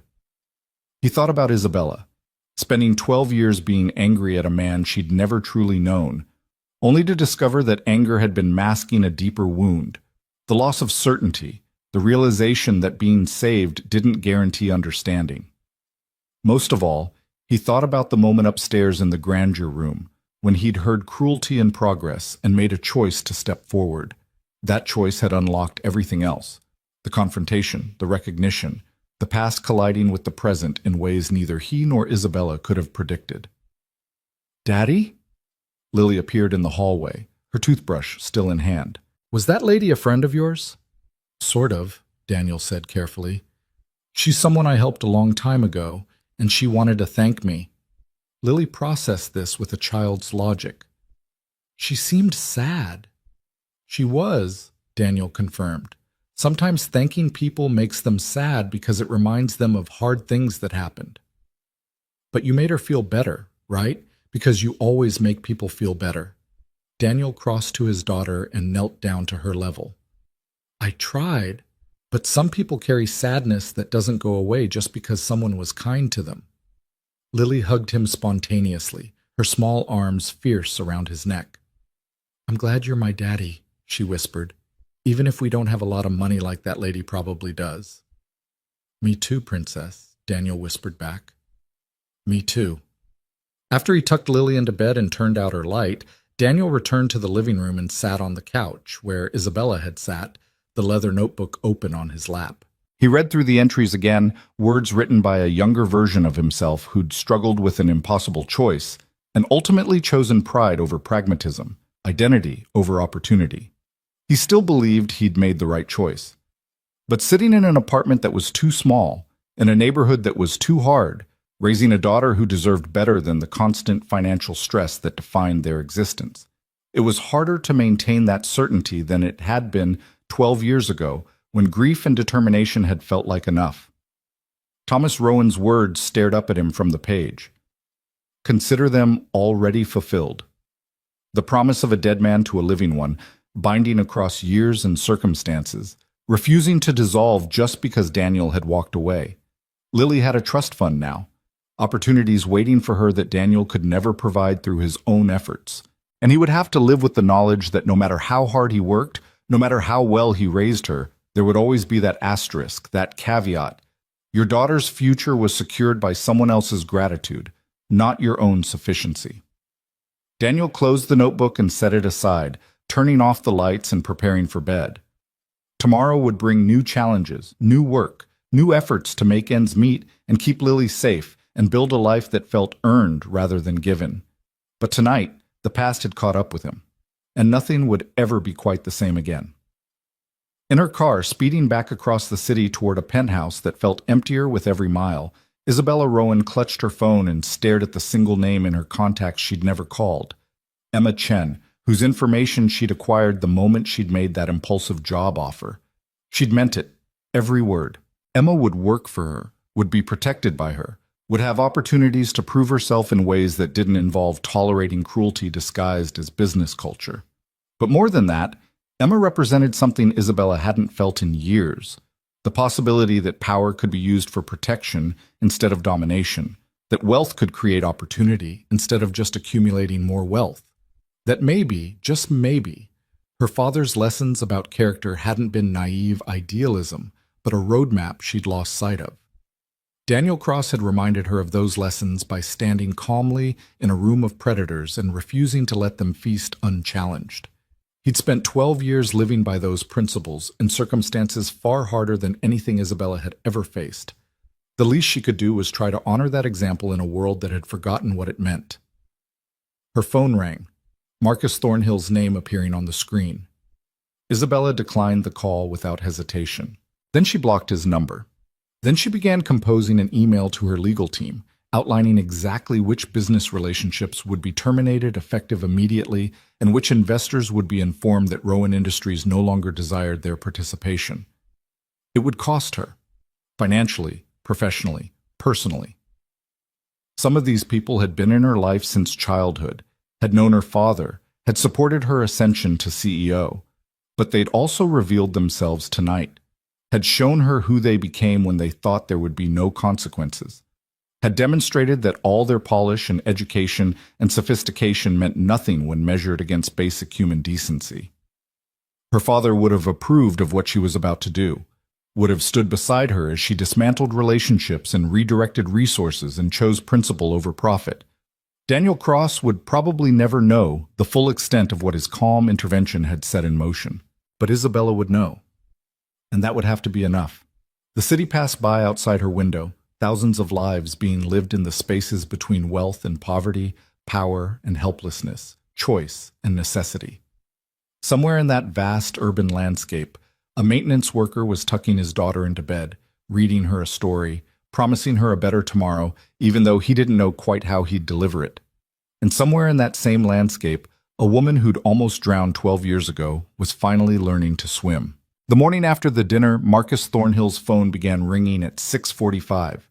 He ignored the first 3 calls, assuming they were from colleagues wanting to dissect the previous evening's dramatic confrontation. By the 4th call, he realized something was wrong.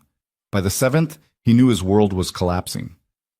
The first email had arrived at 6:30 from Rowan Industries' legal department.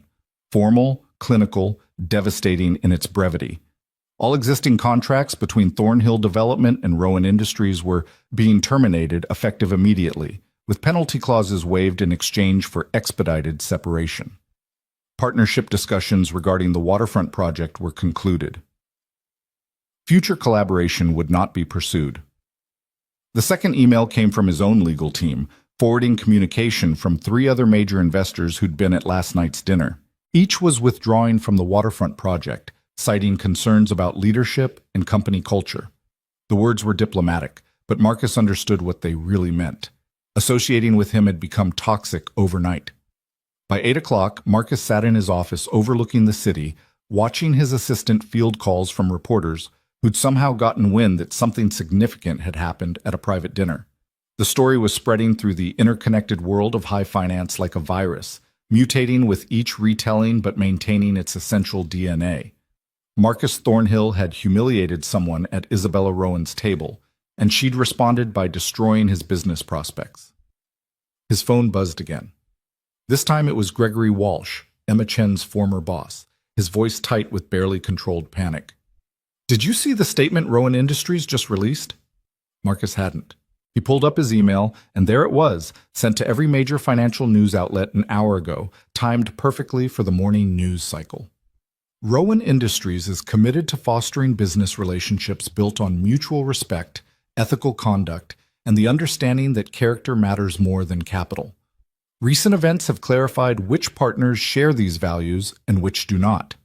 We are proud to announce the termination of several long-standing relationships that no longer align with our company principles, and the establishment of new initiatives focused on workplace dignity, equitable treatment, and the creation of opportunities for talented individuals regardless of their economic background. This realignment represents not a retreat from profitable ventures, but a recommitment to the values upon which Thomas Rowan built this company, that true success is measured not in dollars accumulated, but in lives improved and dignity preserved. The statement was signed by Isabella Rowan personally, and it included a footnote that made Marcus's blood run cold. "In honor of my father's memory and the lessons he taught me about recognizing character in unexpected places, Rowan Industries is establishing the Thomas Rowan Character Scholarship, providing full educational funding for children of working-class families who demonstrate academic excellence and community service. The first recipient will be announced within the month." Marcus read it 3 times, each pass revealing new layers of calculation. Isabella wasn't just cutting ties. She was publicly reframing the narrative, positioning herself as the guardian of her father's legacy while painting everyone she'd severed relationships with as morally deficient. It was brilliant, ruthless, and utterly devastating. "She's declaring war," Gregory said on the phone, his voice hollow. "Not just on you, on all of us who were there." "She's doing more than that," Marcus replied, finally understanding the full scope of what Isabella had engineered. "She's making an example, showing the entire business community what happens when you mistake her tolerance for weakness." Within hours, the financial press had picked up the story, though the details remained deliberately vague. No one named Emma Chen directly. No one described the specific humiliation that had triggered Isabella's response. But everyone in their world understood the essential message.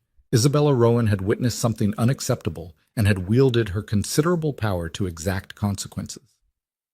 By noon, Marcus had lost 3 major clients. By evening, his board of directors had called an emergency meeting.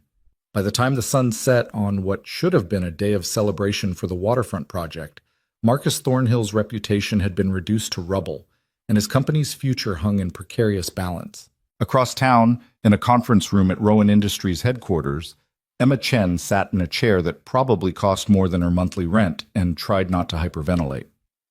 Isabella Rowan sat across from her, flanked by 2 senior executives and a human resources director who'd spent the last hour explaining benefits packages and salary structures that seemed completely divorced from reality. "I need to be clear about something," Isabella said, her tone professional but not unkind. "This isn't charity. You're here because I believe you have value, not because I'm trying to rescue you. The moment you start thinking of yourself as someone I saved rather than someone I hired, you become useless to me. Understand?" Emma nodded, her throat too tight for words. The salary alone was more than she'd ever imagined earning, triple what Gregory Walsh had paid her, with benefits that included health care, retirement contributions, and education assistance. It was the kind of offer people spend entire careers working toward, and it had landed in her lap because she'd been in the wrong place at the right time.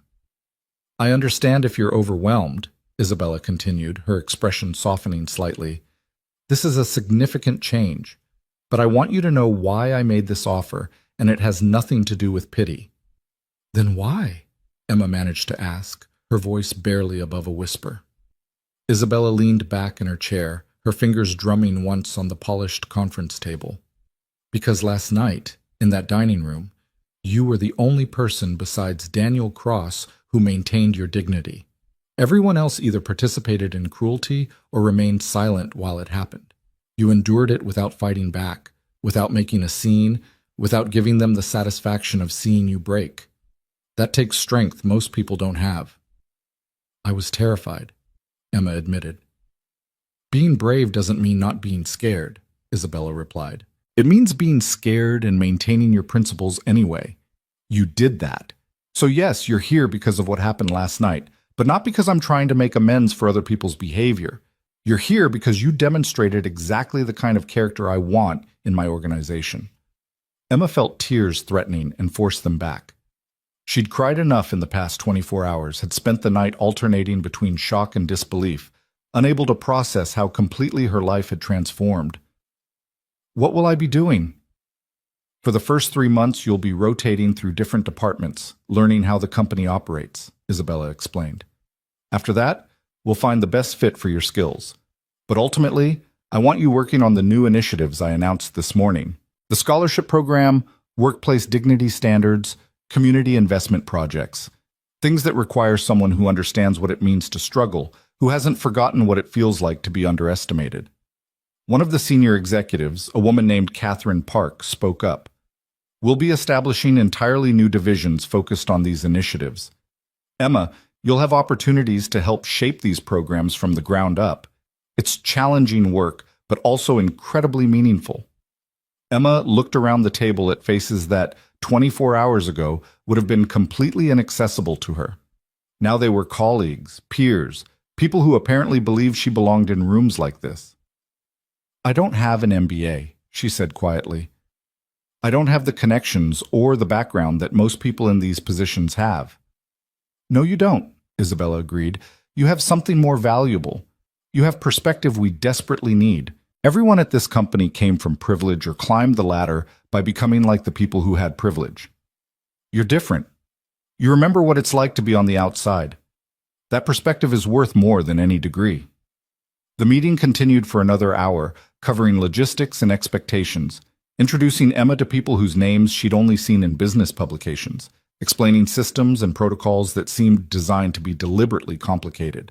By the time it ended, Emma's head was spinning, and her carefully maintained composure was beginning to crack.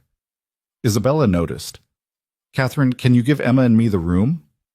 The executives filed out efficiently, and suddenly Emma was alone with the woman who'd transformed her life with a single decision. Isabella stood and moved to the windows that offered a panoramic view of the city, her silhouette backlit by afternoon sun. I know this is overwhelming, Isabella said without turning around.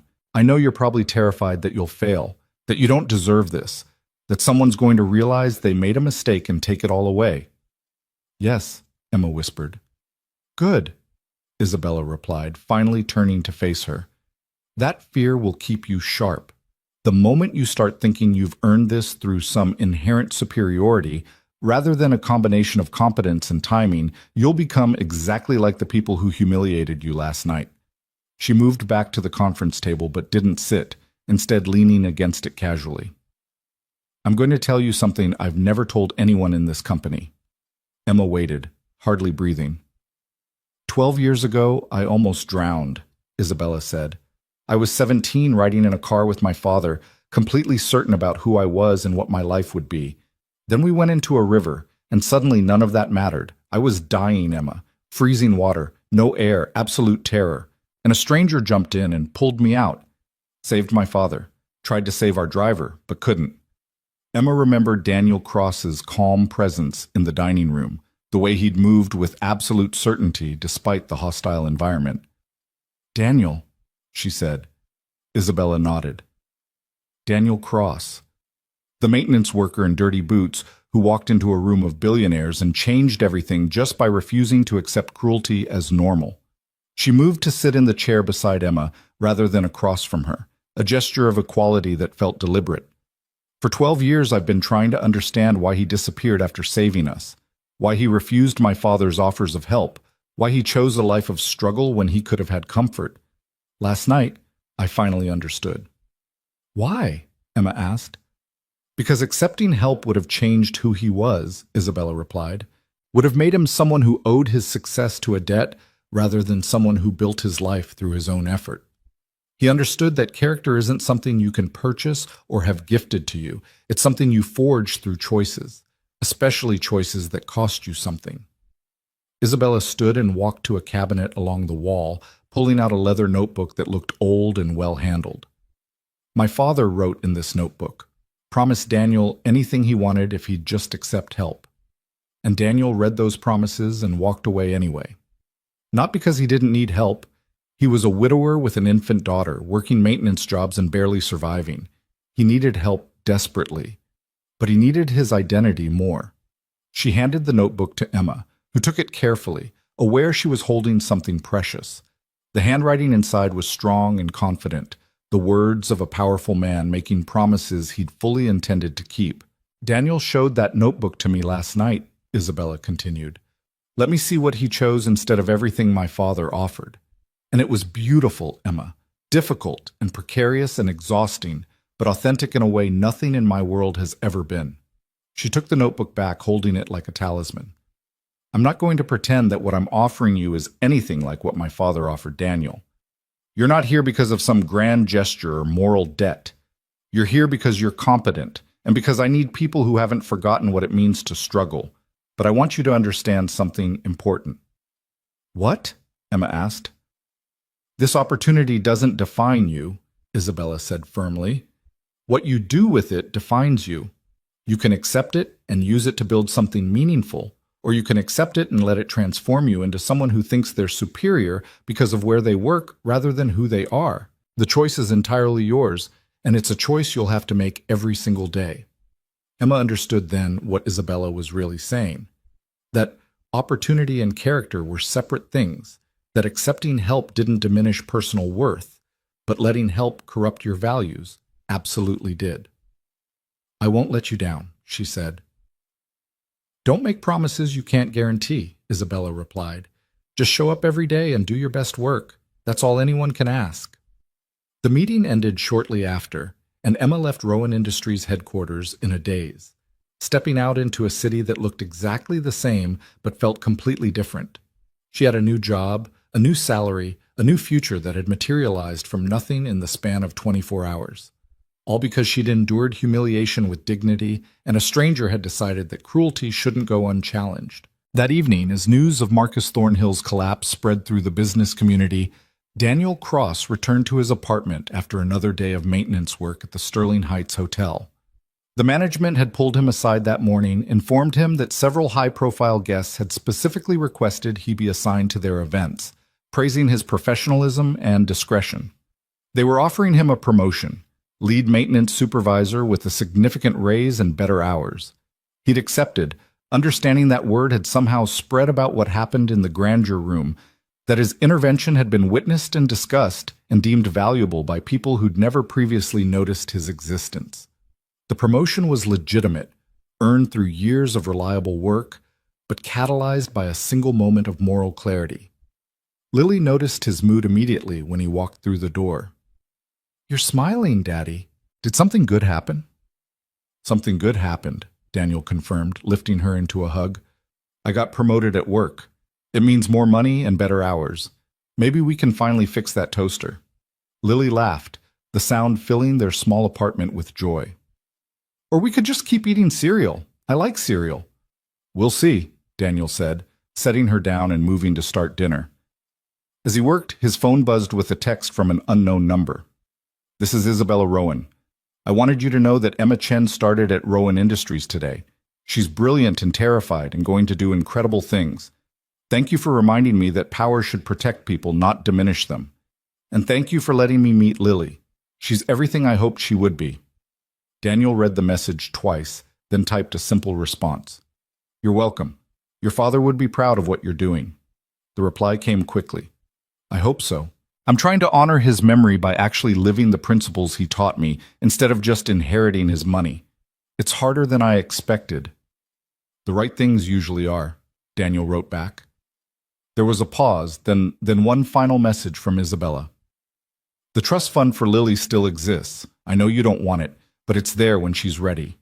My father believed she deserved opportunities, and I agree. Let her decide for herself when the time comes.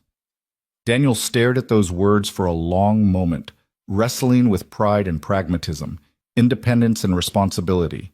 Finally, he typed, "Okay, but she grows up knowing that her father provided for her, not someone else's guilt or gratitude." "Agreed," came Isabella's response. "Her father is providing for her. The trust is just insurance, not replacement."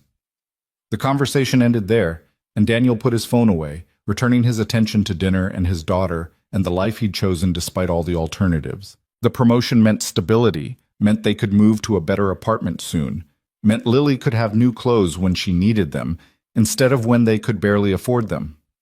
But it didn't change the fundamental truth Daniel had built his life around. That character came from choices. That dignity came from effort. That self-respect required knowing your success belonged to you and no one else.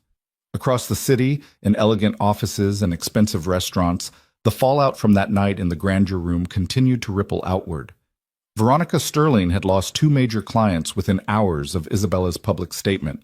Gregory Walsh was facing an internal review at his company, his judgment questioned, his future uncertain. Derek Fontaine had issued a public apology that rang hollow and changed nothing. But Marcus Thornhill bore the brunt of Isabella's calculated fury. By week's end, the waterfront project had collapsed entirely. His board had forced his resignation, and his name had become synonymous with the kind of casual cruelty that the business world was supposedly evolving beyond. He'd become an object lesson, a cautionary tale about what happened when you mistook tolerance for weakness, when you assumed power meant immunity from consequences. He'd been brought down not by illegal activity or financial malfeasance, but by the simple act of being cruel to someone who couldn't fight back, and doing it in front of someone who could and would.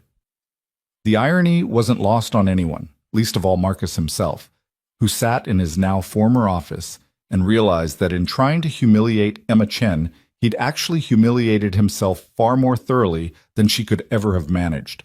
He'd revealed his character at exactly the wrong moment, in front of exactly the wrong person, and had paid a price that no amount of money or connections could redeem. Meanwhile, Emma Chen worked 16-hour days learning systems and protocols, proving to herself and everyone watching that she belonged in the position Isabella had given her.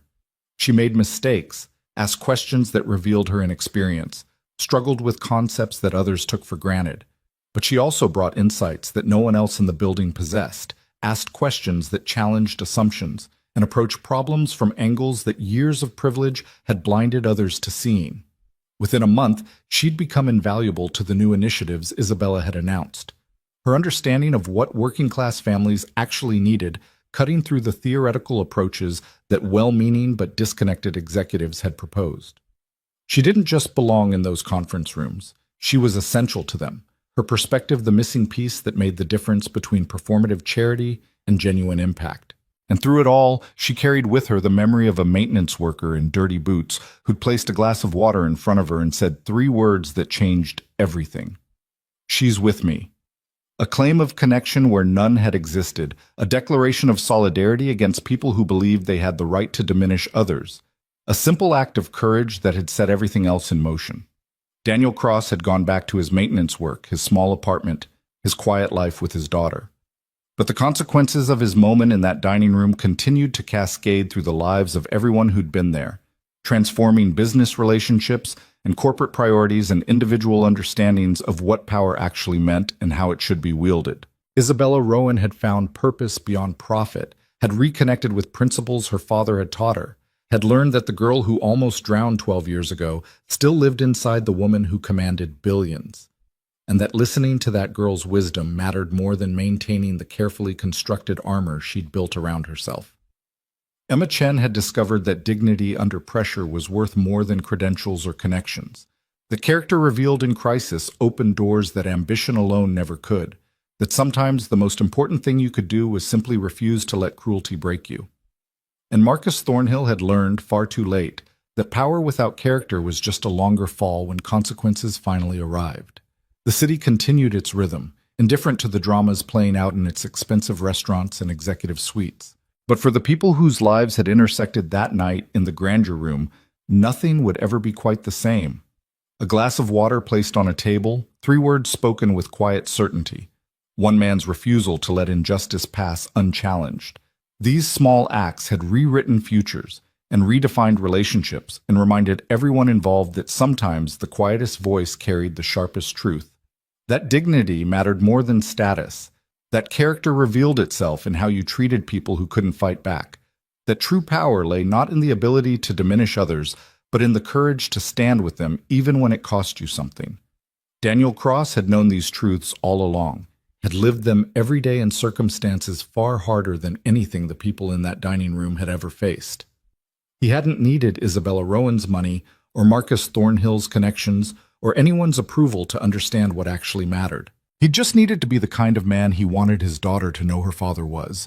Someone who helped when helping was hard, who spoke when silence would have been easier, who understood that the measure of a life wasn't found in bank accounts or professional titles, but in moments when you chose to act according to your values, even when no one was watching, even when there was nothing to gain and everything to lose. That was the lesson Thomas Rowan had learned 12 years ago, when a stranger jumped into freezing water. That was the lesson Isabella had finally remembered. That was the lesson Emma was learning every day in her new position. And that was the lesson Marcus Thornhill and his associates had failed completely, their power and privilege blinding them to the simple truth that character was the only currency that actually mattered in the end. The reversal was complete. The powerful had been humbled. The powerless had been elevated. And the man who'd catalyzed everything had gone back to his quiet life, unchanged by the chaos he'd created, still fixing buildings and raising his daughter and living according to principles that needed no reward beyond the knowledge that he'd done the right thing. She's with me. 3 words that had rewritten the rules, redistributed power, and reminded everyone listening that sometimes protection mattered more than profit, that solidarity was stronger than status, and that one person's courage could change everything, if they were brave enough to speak when speaking cost them something. The world would keep turning. New deals would be made, new hierarchies established, new people would rise and fall according to the same ruthless dynamics that had always governed high finance. But everyone who'd been in that room would carry the memory of what happened when someone finally said enough. When consequences arrived for cruelty, when power was wielded not to accumulate more power but to defend someone who desperately needed defending. And that memory would shape every choice they made going forward, every interaction they had, every moment when they faced the decision between expedience and ethics, between profit and principle, between who they were and who they could choose to become. Daniel Cross had given them that gift without knowing it, without wanting it, without expecting anything in return. Just like he'd done 12 years ago when he jumped into freezing water and pulled 2 people from certain death. Some people were just built that way, to help when helping was needed, to speak when speaking mattered, to act according to their values regardless of cost or consequence. And sometimes, just sometimes, the world noticed and changed because of them. 3 months after that night in the grandeur room, Daniel stood in the maintenance office at the Sterling Heights Hotel, staring at a letter that had arrived in the morning mail. The envelope was heavy, expensive paper with embossed letterhead from Rowan Industries. His hands trembled slightly as he opened it, though he already suspected what it contained. The letter was brief and formal, signed by Isabella herself. The Thomas Rowan Character Scholarship had selected its first recipient, a 7-year-old girl named Lily Cross. In recognition of her academic excellence, her demonstrated compassion for others, and her father's embodiment of the principles the scholarship was designed to honor. Daniel read it 3 times, his vision blurring on the final pass. He'd known about the scholarship, had seen the announcement, had even helped Lily fill out the application at her teacher's insistence, but he'd never imagined Isabella would choose his daughter for the inaugural award. The gesture was too personal, too deliberate, too obviously designed to force him to accept help he'd spent 12 years refusing. "Bad news?" Martinez asked, noticing Daniel's expression. "I don't know yet," Daniel replied honestly, folding the letter carefully and tucking it into his jacket pocket. The scholarship meant Lily's education was secured from elementary school through college, meant she'd have opportunities Daniel could never provide on his salary alone, meant the financial stress that had defined every day of her life would disappear like morning fog. It meant everything. It also meant accepting that his daughter's future would be shaped by Thomas Rowan's gratitude, That no matter how hard Daniel worked or how well he provided, there would always be that asterisk, that qualifier. Your daughter succeeded because someone else intervened. Daniel finished his shift in a fog, his mind churning through implications and emotions he'd thought he'd settled years ago. When he picked up Lily from school that afternoon, she was vibrating with barely contained excitement. "Mrs. Patterson said a fancy lady came to school today," Lily announced, bouncing on her toes as they walked home. "She talked to Principal Morrison for a long time." "Was it about me?" Daniel's chest tightened. Isabella had gone to Lily's school personally, had made the announcement in person rather than through intermediaries. The gesture was deliberate, another layer of meaning he'd need to unpack. "It might have been," Daniel said carefully. "Let's talk about it when we get home." But when they reached their apartment building, Isabella Rowan was waiting in the lobby, looking profoundly out of place in her tailored suit among the worn furniture and peeling paint. She stood when she saw them, her expression uncertain in a way Daniel had never seen. "I should have called first," Isabella said, "but I wanted to tell you in person." Lily's eyes went wide with recognition. "You're the princess lady who came to visit." Isabella's smile was genuine and sad at the same time. "I'm the lady who came to visit, yes." "Hello again, Lily." Daniel felt trapped between gratitude and resentment, between the knowledge that Lily deserved this opportunity and the painful understanding that accepting it would fundamentally change their relationship with independence. "We got the letter," he said quietly. "I assumed you would have," Isabella replied. "Can we talk? All three of us?" Daniel wanted to refuse, wanted to tell her that she'd crossed a line by making his daughter the centerpiece of her redemption narrative. But Lily was looking up at him with such hope, such uncomplicated joy at this unexpected visit that he found himself nodding. They climbed the stairs to the apartment in silence, the awkwardness palpable. Once inside, Lily immediately began showing Isabella her latest drawings, oblivious to the tension radiating between the adults. "These are beautiful," Isabella said, examining a crayon picture of what appeared to be a family, a man, a small girl, and another figure that might have been meant to represent Isabella herself. "Is this from when I visited?" "Yeah," Lily confirmed. "Daddy said you were someone important who he helped a long time ago, so I drew us all together because people who help each other should be friends." Daniel saw Isabella's composure crack, saw the tears she tried to hide by turning away. "That's a lovely way to think about it," Isabella managed. "Lily, sweetheart, can you go to your room for a few minutes?" Daniel asked gently. "I need to talk to Ms. Rowan about grown-up things."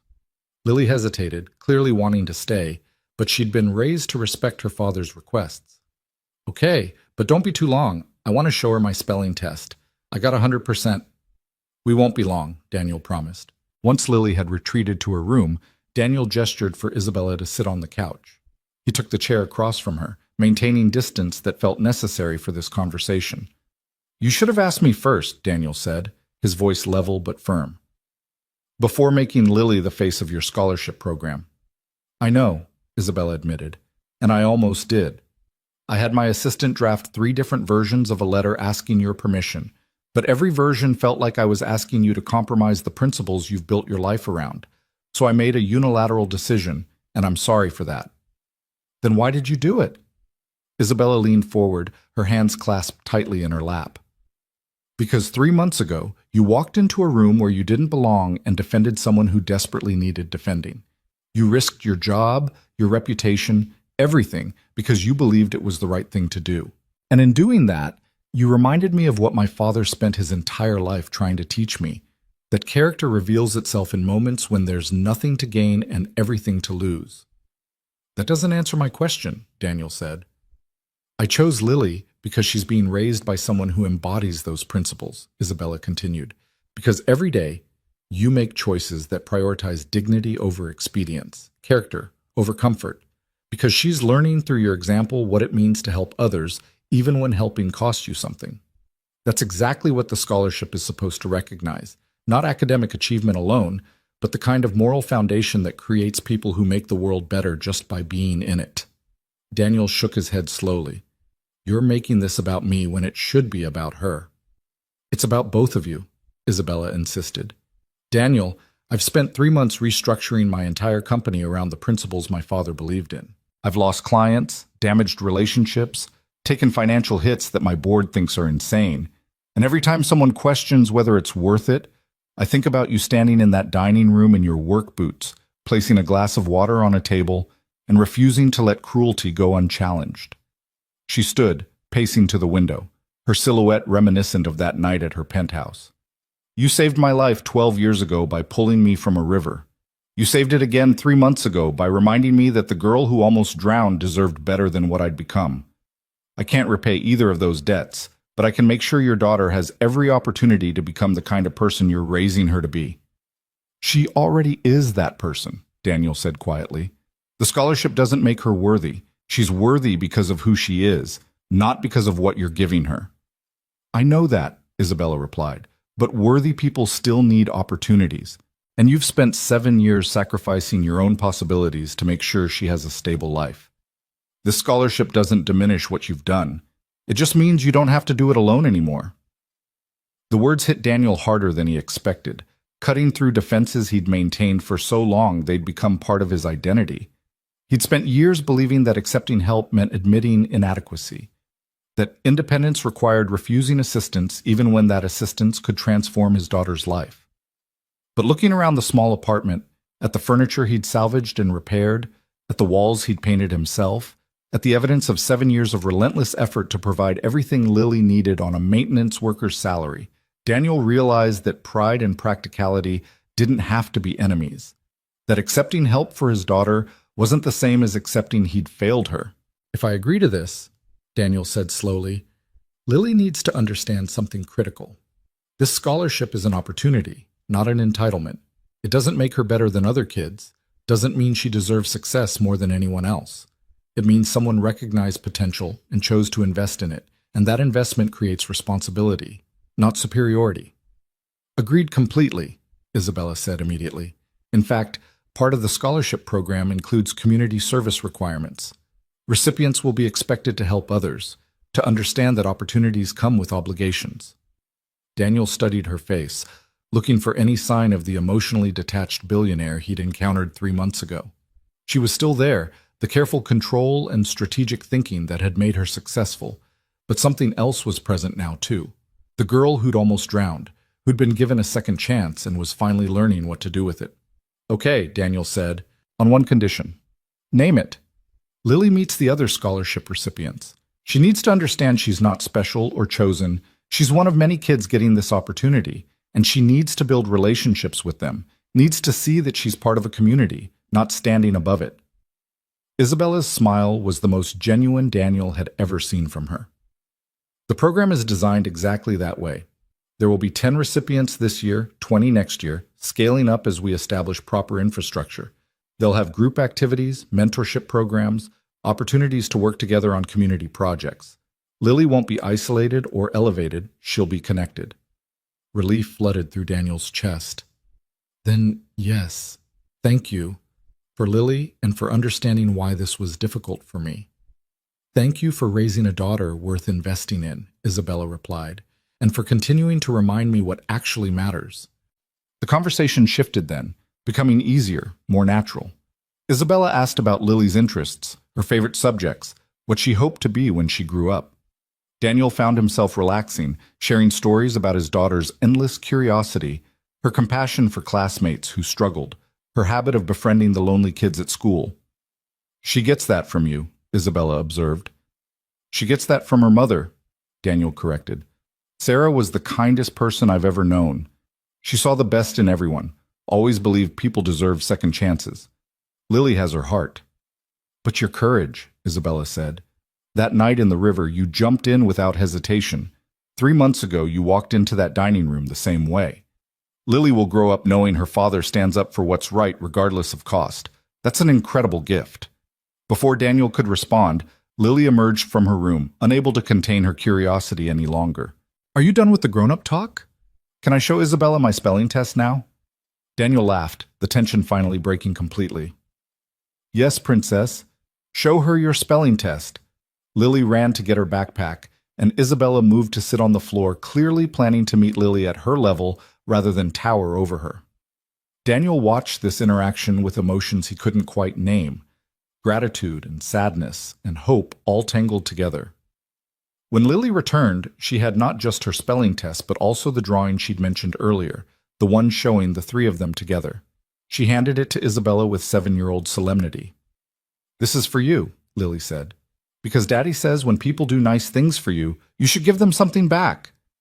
And I don't have money, but I have drawings." Isabella took the picture with hands that trembled visibly. The drawing was simple, executed in the limited palette of a child's crayon box, but the emotion behind it was unmistakable. 3 figures beneath a rainbow, holding hands, smiling. "This is the most valuable thing anyone's given me in years," Isabella said, her voice thick with unshed tears. "Thank you, Lily. I'll treasure it always."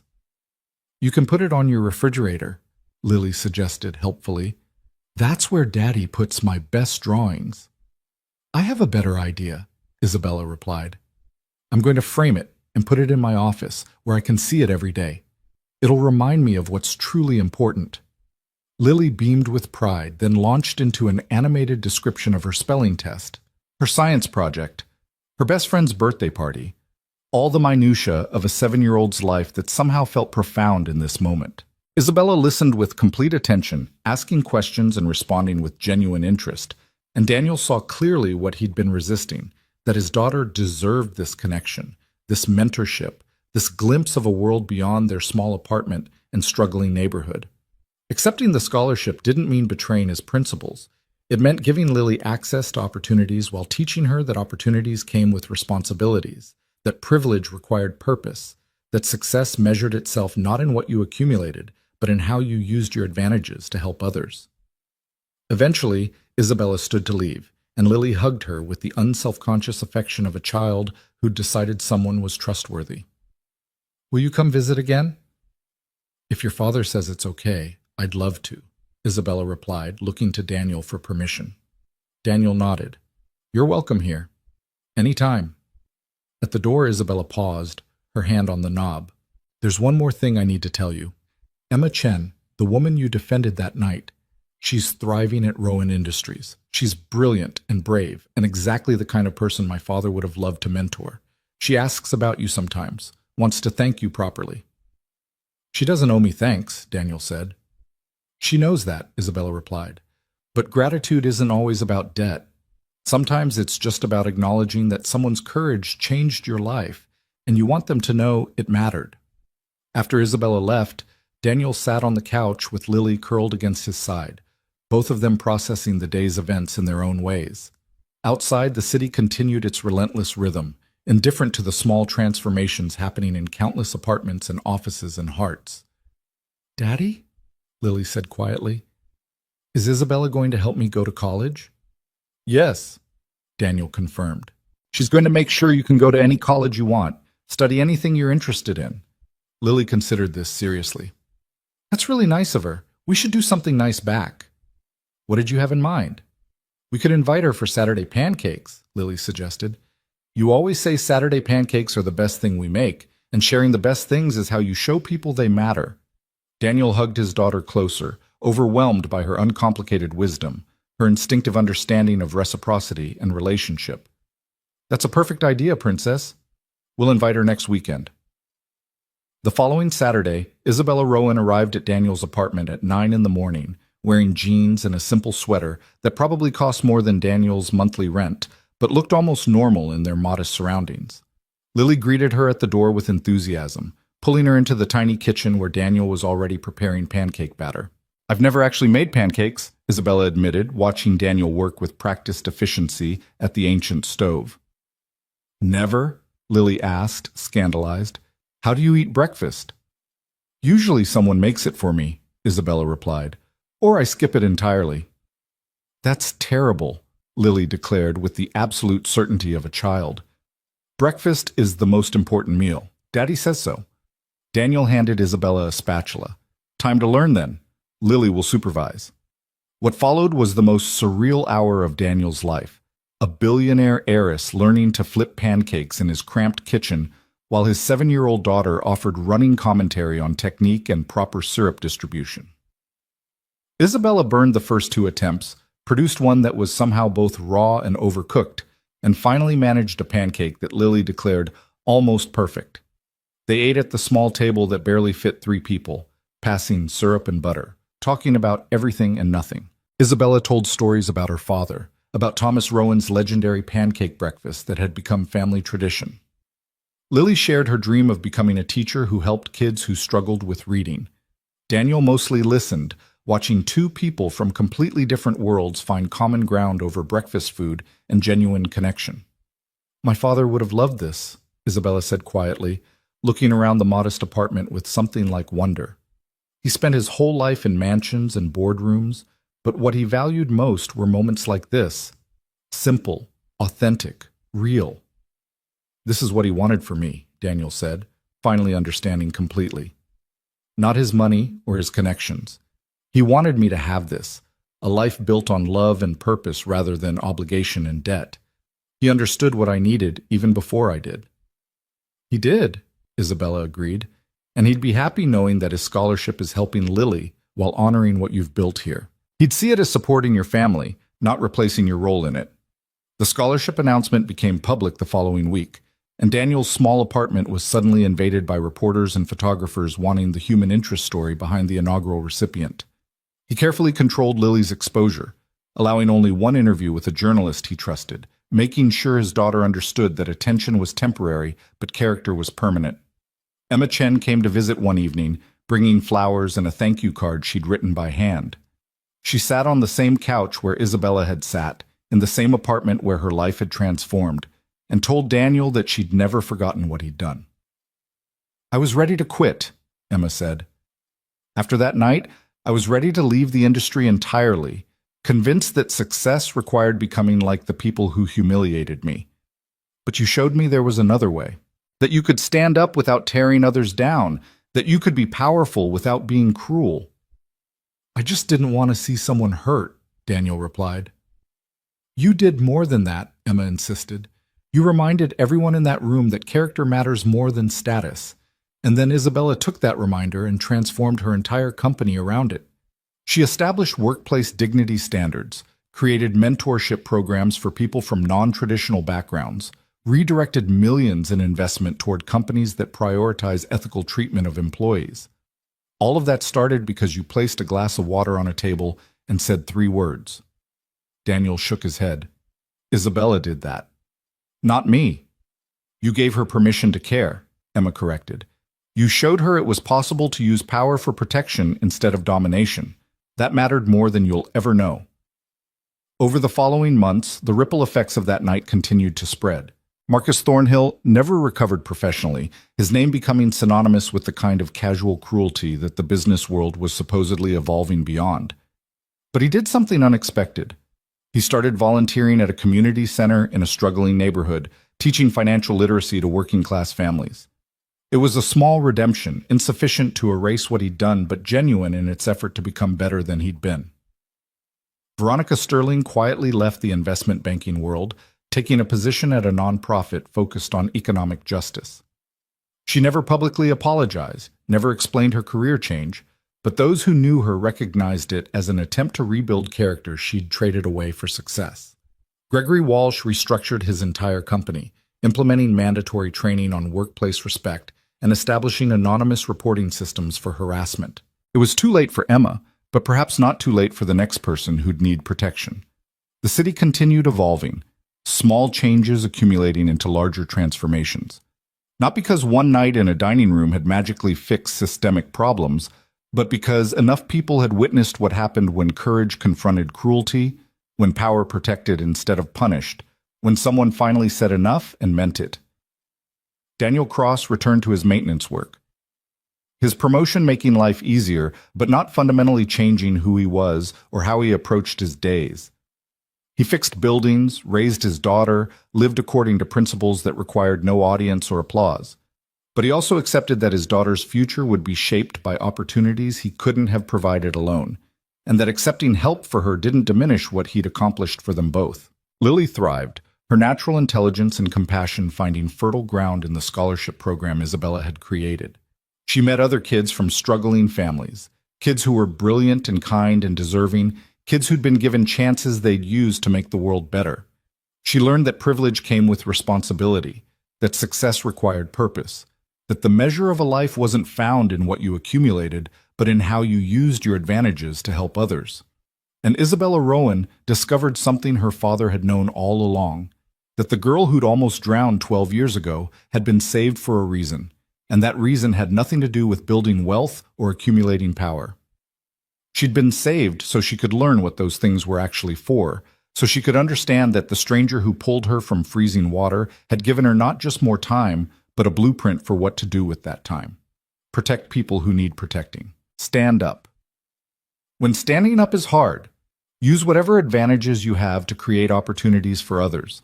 Measure success not in quarterly reports or stock prices, but in lives improved and dignity preserved. Thomas Rowan had spent 12 years looking for the man who'd saved him, not to repay a debt, but to understand how someone could be so brave, so selfless, so utterly unconcerned with personal gain. He died still looking, still wondering, still hoping to learn that lesson.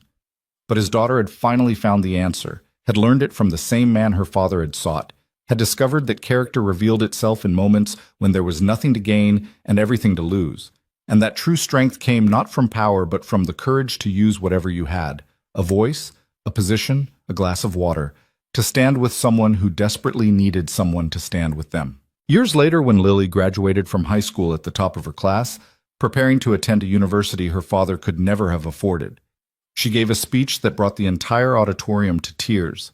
She talked about her father, about growing up in a small apartment where love mattered more than luxury, about learning that character was built through choices and dignity came from effort and self-respect required. Knowing your success belonged to you and the people who believed in you.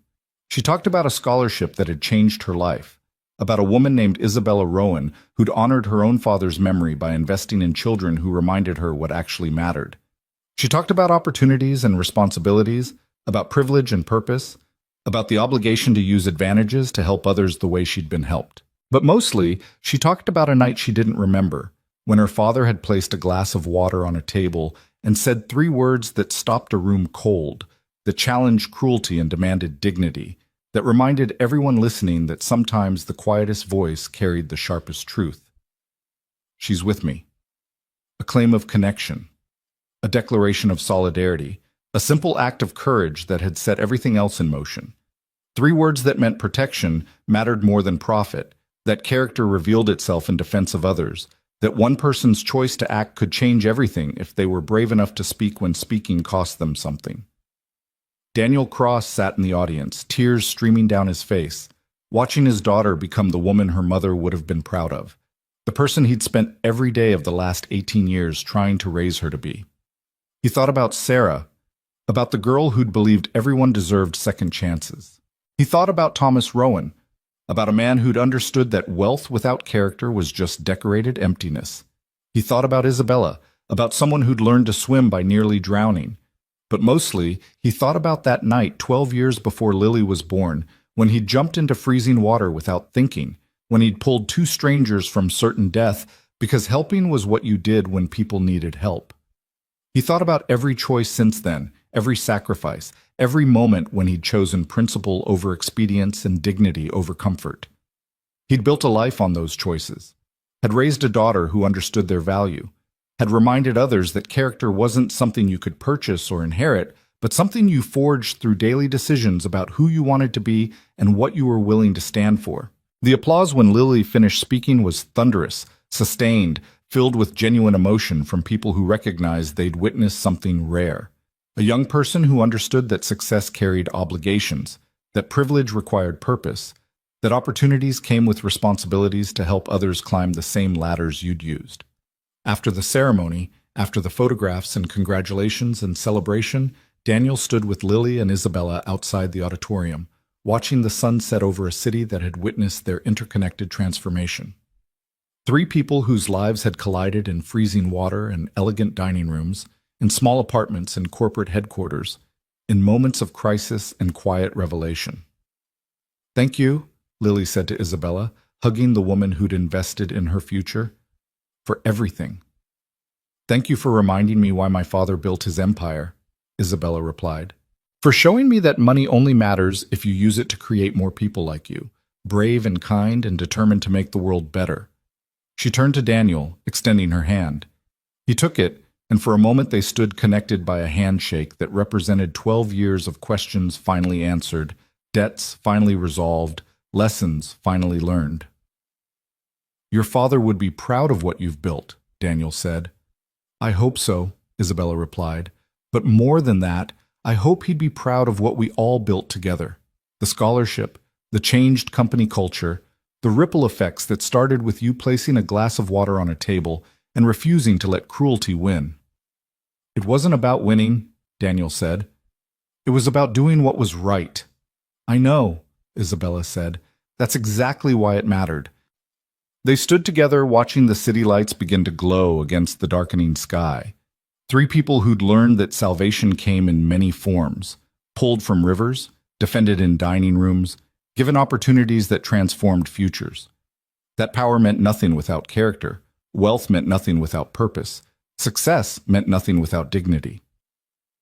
That sometimes the most important thing you could do was simply refuse to let injustice pass unchallenged, to stand with someone who needed someone to stand with them, to place a glass of water on a table and say three words with absolute conviction. "She's with me." A declaration that changed everything because it reminded everyone that protection mattered, solidarity mattered, courage mattered more than comfort or status or any temporary advantage gained by diminishing others. The night deepened around them, and eventually they parted, Lily to celebrate with friends, Isabella to her penthouse that no longer felt empty, Daniel to the apartment he'd finally saved enough to move from, upgrading to a place where his daughter could have her own bathroom, and he could have a kitchen that fit more than two people. But before they separated, Lily did one more thing. She pulled from her bag a crayon drawing she'd made that morning, similar to the one she'd given Isabella years before, but more sophisticated now, showing growth and skill and the artistic eye she'd developed. Three figures beneath a rainbow, but this time each was clearly defined. Her father in his work clothes, Isabella in her business suit, and Lily herself in a graduation cap. She handed it to her father. "For you, Daddy, to remember that people who help each other become family even when they start as strangers." Daniel took the drawing with hands that trembled with overwhelming emotion. "I'll treasure this always, Princess." "I know," Lily said with the confidence of someone who'd been treasured her entire life. "Because you treasure what matters. You taught me that." And in that moment, standing between the daughter he'd raised and the woman whose life he'd saved twice, Daniel Cross understood completely what Thomas Rowan had been trying to tell him 12 years ago when he'd written those promises in a leather notebook. It wasn't about debt or repayment or obligation. It was about recognizing that lives intersected for reasons, that courage created connections, that sometimes saving someone meant being saved yourself in ways you'd never expected. He'd pulled Isabella from freezing water and given her more time. She'd used that time to become someone who honored her father's principles by investing in the next generation. Lily had benefited from that investment and would use her advantages to help others the way she'd been helped. The circle was complete. The debt was paid. The lesson was learned. Character mattered more than wealth. Dignity mattered more than status. And sometimes the quietest voice, speaking three simple words, carried enough truth to change the world. "She's with me, now and always." The end.